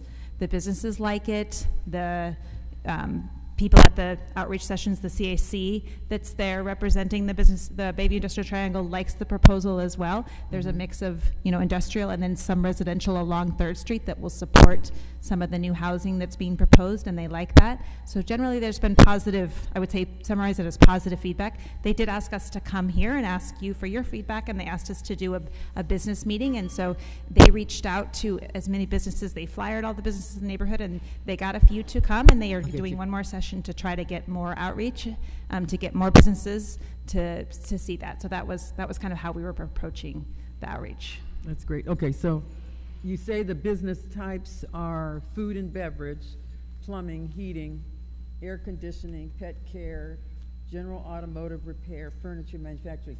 Now, you know, there are other people that want to get into this neighborhood, okay? And, you know, there's an appropriate place for everyone. But are those the sole uses for this industrial area? So, I don't know if there's any, Rand, do you mind doing the slideshow? I'm just thinking we can get some visuals with it. I think those are the. Yeah, those are examples. It's not a comprehensive list of everything that's here's allowed, the thing. but. Yeah, I hear you, both of you. I can hear. I'm honing in these voices. Okay, these are the businesses that are here now. Is that what you're saying? With this slide? This is both, I think, Like businesses that are here now, as well as ones that would be allowed in the future. Okay, so under- here, stop right there. So will there be any other types of businesses allowed that are not listed in this chart? Yes. What are they? So if you go to the zoning map, Rana, to just show, can you do the redevelopment plan map? So there are 3 districts proposed in this area. Okay. If you look on this map, there's a shaded kind of dark along 3rd Street, and that would be our proposal is NC zoning, which allows residential with retail on the ground floor as a neighborhood commercial use. Okay. The shading right adjacent to that is called like a PDR buffer. It allows light PDR uses, and then the adjacent next to that is also kind of a mix of PDR uses. I'm struggling to come up with better examples. I don't know if you can, Rayanna, right now. That list was a pretty good list. Auto repair shops, I think, would be included in that list. Catering would be included in this. So I'm kind of just talking about the PDR area right now. So what I'm looking for are the exotic businesses that are trying to locate in the Bayview. Will they I'll put it that way. Businesses that are trying to locate in the Bayview. Okay, I'll be even Tell more me, yeah, specific. Cannabis. Cannabis. Will they be allowed to get into this area? I'm just trying to figure this out because the community just wants to know. So I'm going to ask Rayanna to pull up the zoning code. Yes, yes. Hanika, those businesses are already there. The ones over here. Okay, so. Okay, so Servio is saying that these businesses are already in the Bayview Industrial Triangle anyway. That's right. So you say, okay, so just under, okay. Okay, so they're there. Okay, anything else new that's in there that we don't know about? Cannabis, though. Okay, see, that's That's the what she issue. asked. It's not that people, well, let's put it this way. Let's put it this way. There are a lot of people who are doing this kind of either medicinal or whatever, the recreational, whatever they call it, distribution, cultivating. You know, there's a lot of language around that. But the whole thing is that the community doesn't know about it. So I'm just trying to see if this, once this is all said and done and you've worked it all out, if this will be, you know, what other businesses will be allowed in the Bayview Industrial Triangle. And Servio's already saying that some of those businesses are there already. Is there anything else that you know about that might want to locate in this area? I haven't heard of any other businesses right now that are proposing Servio, to locate in there. Have you heard of any other businesses that we need to know about? Comp is Mark, you know, I know. Okay, but this is pretty much reflects what you know. This one, when you had the gallery over there. Okay, so you did this, okay. We did the mural over there. Okay, all right. Oh, you gotta hang. I know, I see him, I see, Doris was first and then Richard.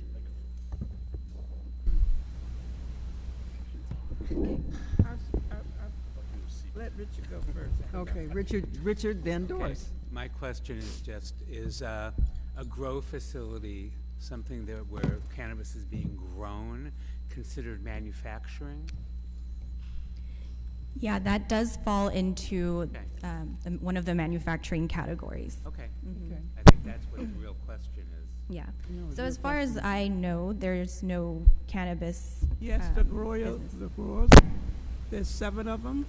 It starts at Griffin and come street by street until it gets to 3rd. So that's already in the hopper. It's on the, Mm-hmm. okay. My question is, I kind of think somebody came before us.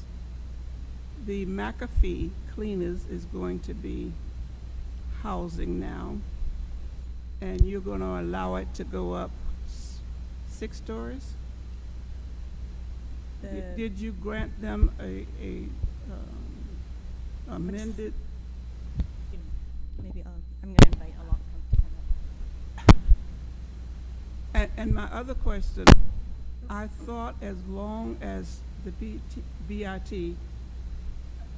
is in existence, it could only be 40 feet, 4 stories. The 65 will come in place, my understanding, when this is no longer a redevelopment plan. You I can just wanna only go answer up 65 after it sunsets. Am I wrong or right? 2020, yes. So I just just, want to answer just the help me with that. first part of your first question was, did 4128 get a bonus height? They did not. They are meeting all the height limitation, 65 feet. Okay, there's meeting up. Sorry, this is Alok Vyas from with OCI Design Review. You're too close. Okay. Alok Vyas with OCI Design Review. OCI, essentially, Yeah. this is our project area. Mhm. That's Who are expiring. you, sir?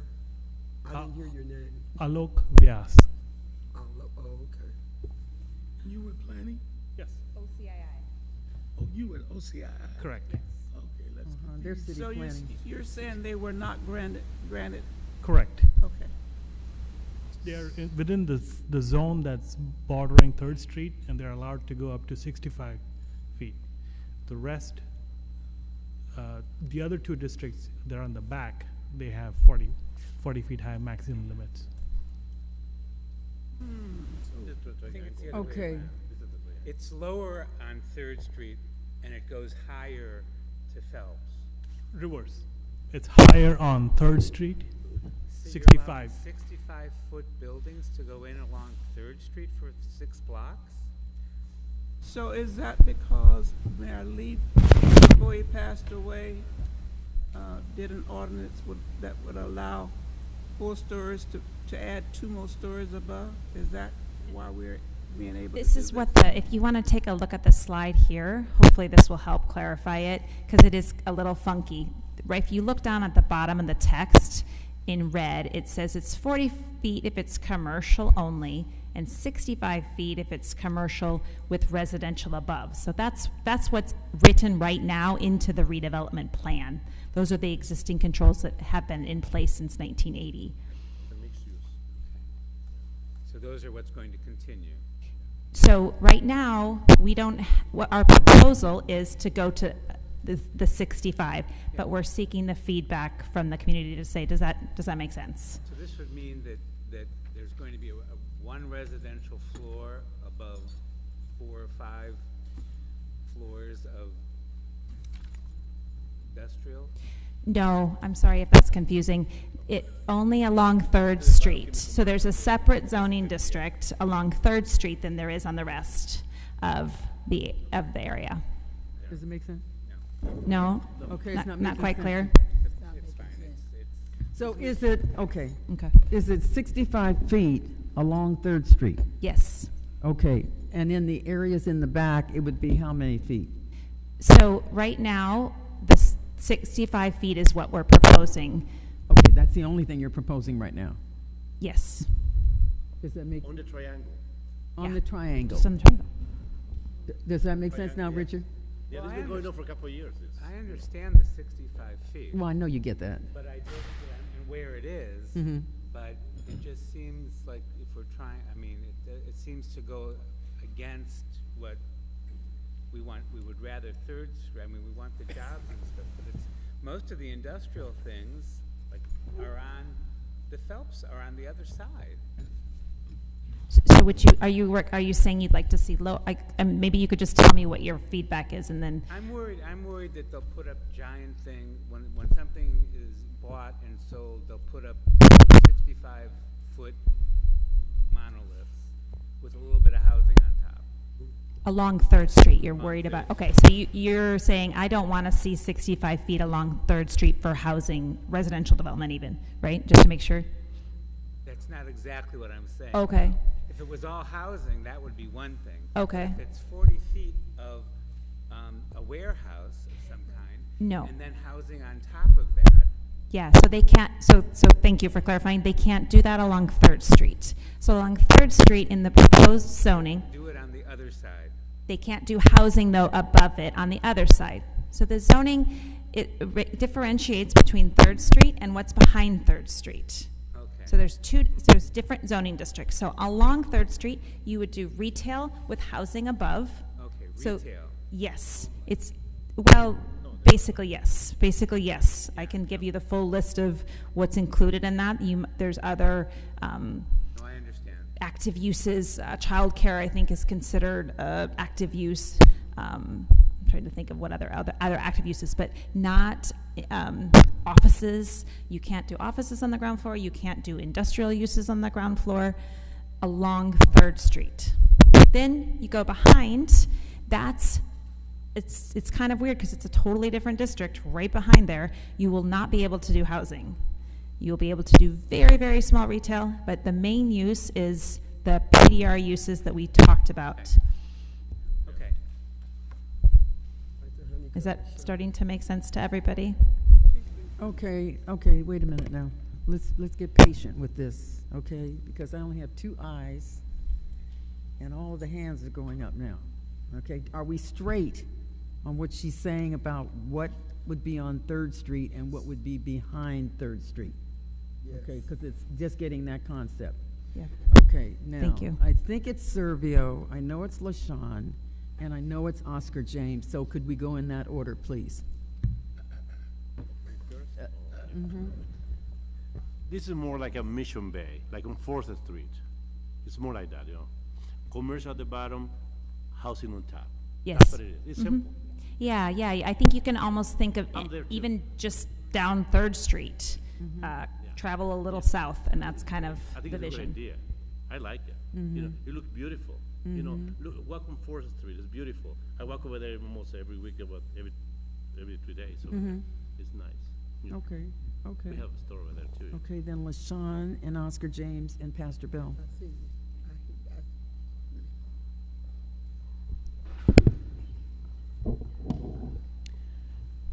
Somebody gets it, and that somebody is not me. I don't get it. So the presentation has, if I'm correct, it has 2 things in it. What your proposal is, and what would happen if the proposal doesn't go forward. It would revert to M1. But for a layperson, it doesn't say what the zoning is today. It tells me what the proposal is, and it tells me what would happen if the proposal doesn't go forward. The layperson needs to start with where we are today. Part of the reason that you got all these questions and confusion, 65, 45, 25, 35, is because no one knows what the zoning is today. Amen. So start with what is it today before you tell me what you want it to be. That way, I'm saying as a layperson, then I can understand and my questions can be based on that. So what's the zoning in this area right now? Right there on that first map, that is the zoning that you have in place today. So exactly what you have on that first slide is what's up there today, and that's the same as what we're kind of not, probably why this is so confusing is we're not proposing anything to change. That's the sort of, we're basically proposing to keep the current zoning. It's just that it's in a redevelopment language and form, and we're moving it into our language and form and our zoning names. Perfect. The proposal is to keep the zoning the way it is today. Yes. What is that? Yes. So we're taking, I think maybe I'm giving you too much information by saying all of that other stuff, because it's just that this doesn't exist in planning code, and so we have to take what is redevelopment area and translate it into planning code language, and it makes, we're trying to do as little shifting as we can. We're trying to keep this as it is today. So right now, that's 40, 65 on Third Street, and 40 behind, or whatever, that exists right now? That exists right now, yes. Thank Yep. you, LaShawn. Okay, I don't know if that clarifies it or whatever. This for you? Starting to make sense. Okay, so what it is right now is what it is. There you go. That's what it is. That's what it is. Okay. That's what we're proposing and it to if, be. And if you don't work on this and get this together, it will revert to M1 June of 2020. Yes. That's what it is. Yes. Okay. Heights change as well with that reversion to 65 throughout. Okay, 65. What's M1? What is M1? 65 throughout? Yeah, so there is two things. When you talk about zoning, you talk about the uses that are allowed, and you talk about the heights. They're kind of two components, and you can change one and the other independently. But just to clarify, so the use is M1, and that's what allows housing, it allows offices, it allows big box retail, it allows almost anything you could think of, it allows. And then the height as it exists on the underlying map is the 65 feet. So you can change either of those independently of each other in a proposal. So for example, Servio, Yes. the place that you had on 3rd Street, which had the restaurants down and the housing on the top, is basically what they're, The corner over there, that's what. that corner. We had a meeting with the brokers, about this, a couple years ago. Okay. We had a meeting. But that's what they're proposing for the entire 3rd Street. Yeah, the corner, the triangle. For the triangle, yeah, I'm sorry, the triangle. I'm not new to this, Exactly. I already knew this. Okay. Well, we're trying to get it, though. Yeah. I mean, we know you're a businessman, so we know you get it. Okay, so that begins to make more sense. Okay, now I've forgotten the order of the rest of the folks, so I know it was LaShawn talked, then it was Oscar, then it's my other friend. Okay. Excuse me, Oscar James. Being that this is a redevelopment or OCI project, I know certificate of preference holders have a preference on the housing. But at the same time, and it's, something never came up, when they relocated a lot of the property on Inner Street, which was a lot of wrecking yards and different businesses down there, they also got a certificate of preference. So I want that area to be designated for certificate holders, business preference also. And I think something should go out to let those people know, because they have never had the opportunity of creating businesses with their certificates. But one of the things that really concerns me is when they build all of these houses and what have you, they do market rate, below market rate. We have people in this community and other minority areas in the city that makes $14 an hour. I'm looking for rents for those peoples, no more than $500, what have you, for the people who's making $14, $15 an hour. I'm also looking for people who are coming out of some of these foster homes, foster carers, that has no opportunities in housing. I want housing set up for them. These developers come in, they can set aside and do some of that for turnkey kids who become 18, 19 years old, and when the government turns them loose, they have no idea how they're going to exist or anything else, and we need to start watching out for them in this community. You're absolutely and also right. homeless housing. Thank you very much. Yes, you're absolutely right.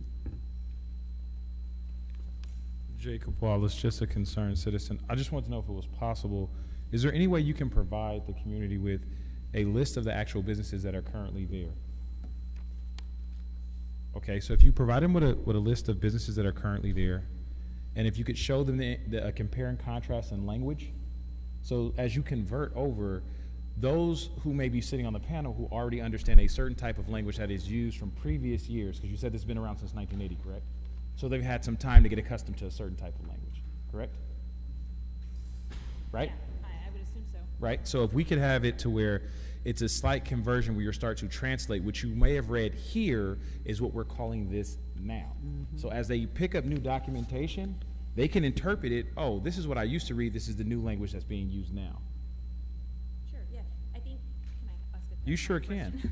can. So there's the businesses that are there, which we can totally provide. Please. Then there's the existing requirements and code from the redevelopment area, which allows and doesn't allow certain things. So you can imagine there could be businesses, you know, that do or do not meet current code because they've been there for even longer than the code. And then there's the code that we're providing. So there's the use of what's on the ground, which we can totally show how that will and will not work with the proposed code, so that you can see, is the question, are we trying to capture, is there a world in which we're trying to make sure that every business is allowed to stay? Is that what the goal is? I'm just speaking for myself. I won't speak for everyone else, but I'm thinking there's a language conflict here.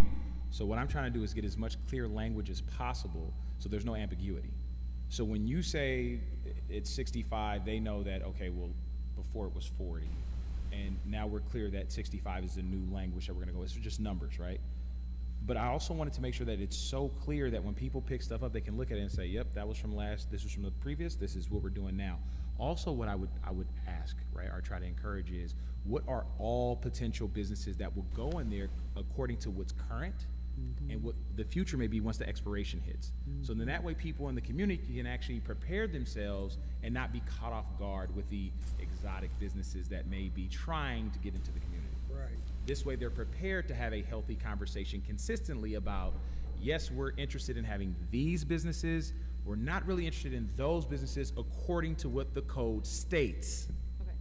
Yeah, and we actually, I think we even have at least one copy, Rihanna, you said you have one copy of what the code would allow as we propose it.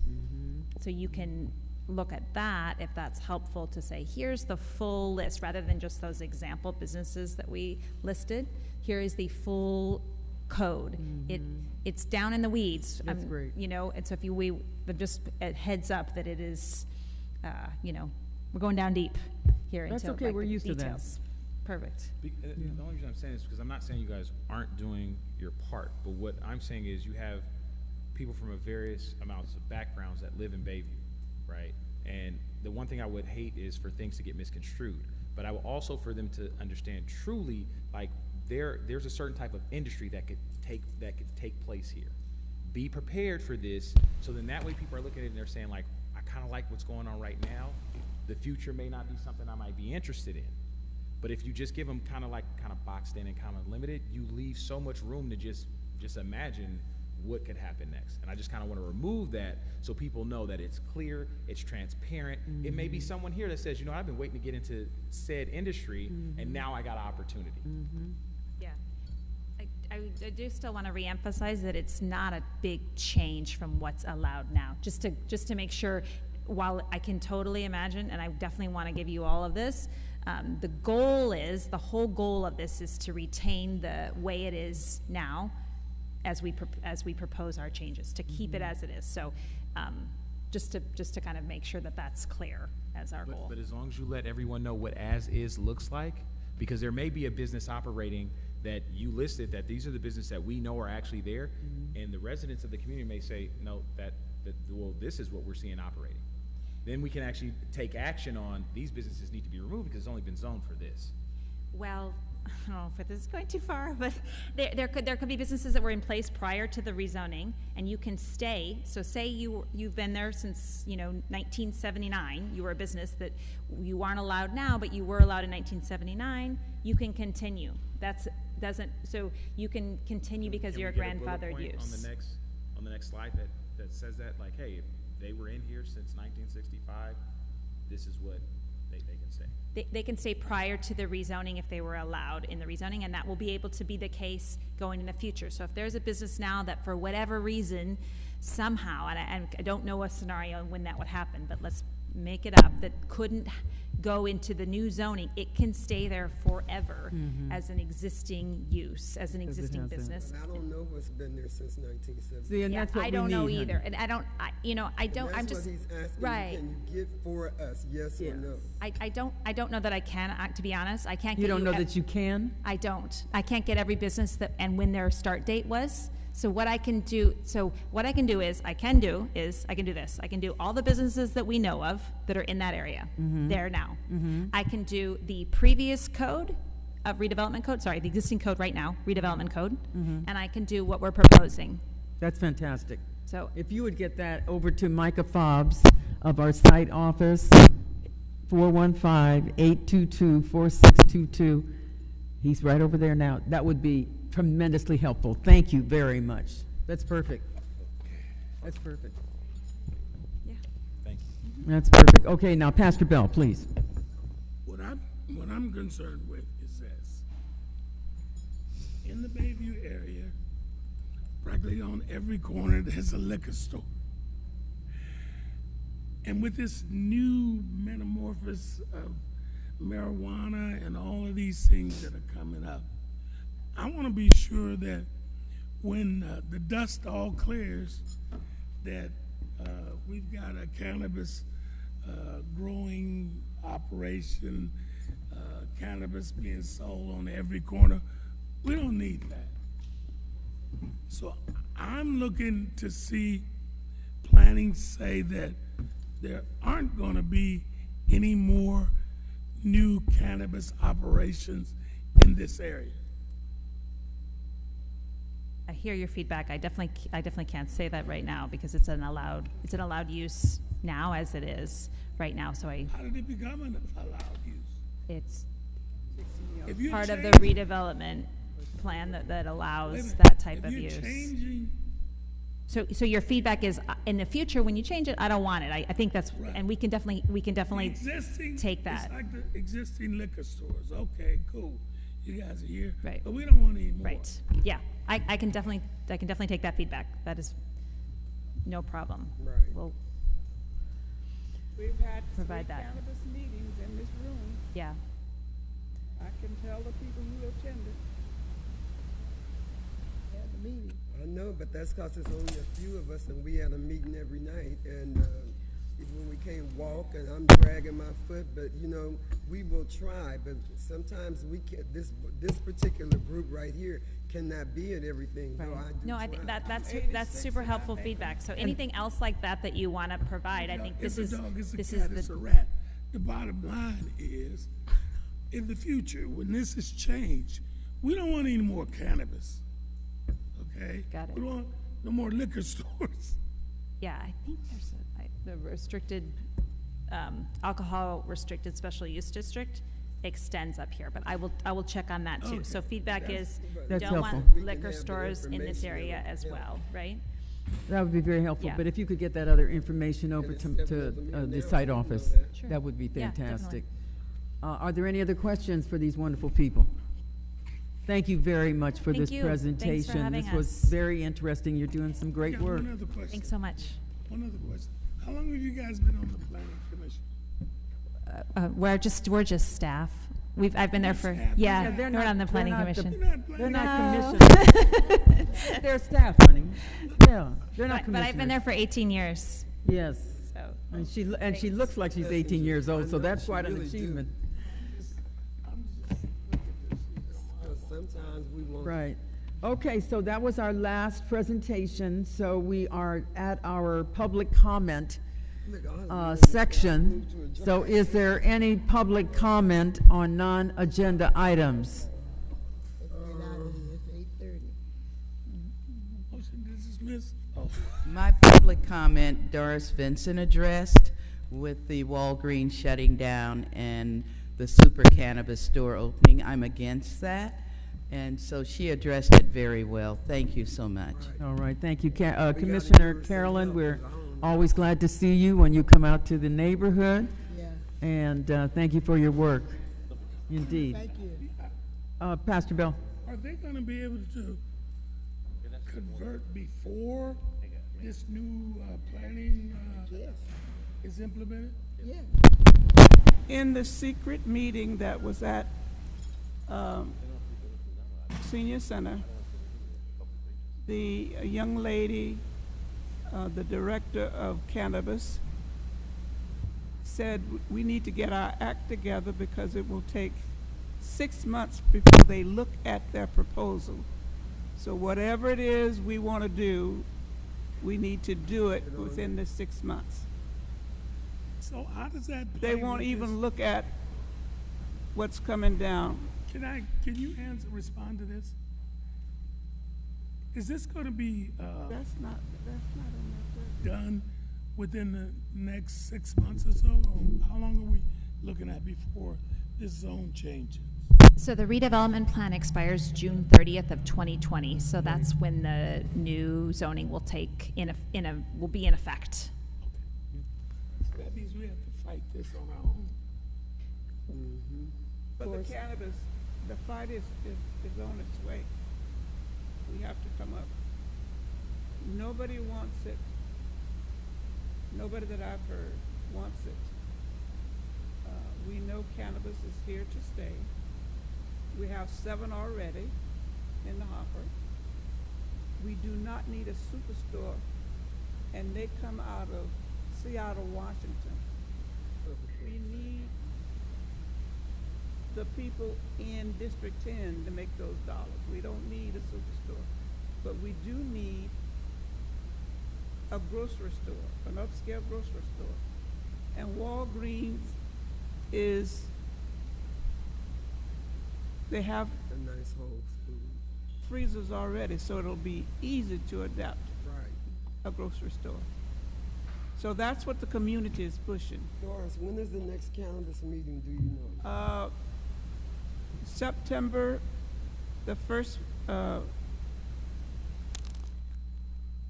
she left already. I think it's the first Wednesday night Okay, in we'll Google it. September. Thank you so much for staying behind.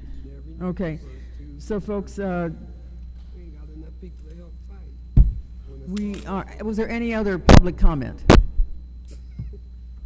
Okay, folks, this meeting is adjourned as of 8:40 p.m. Thank you for your attendance. Have a great evening. And thank you for my presence. Are we done? I just want you to. Yes. Thinking of you and I'm loving you. Yes. Please do. What do you need? You want to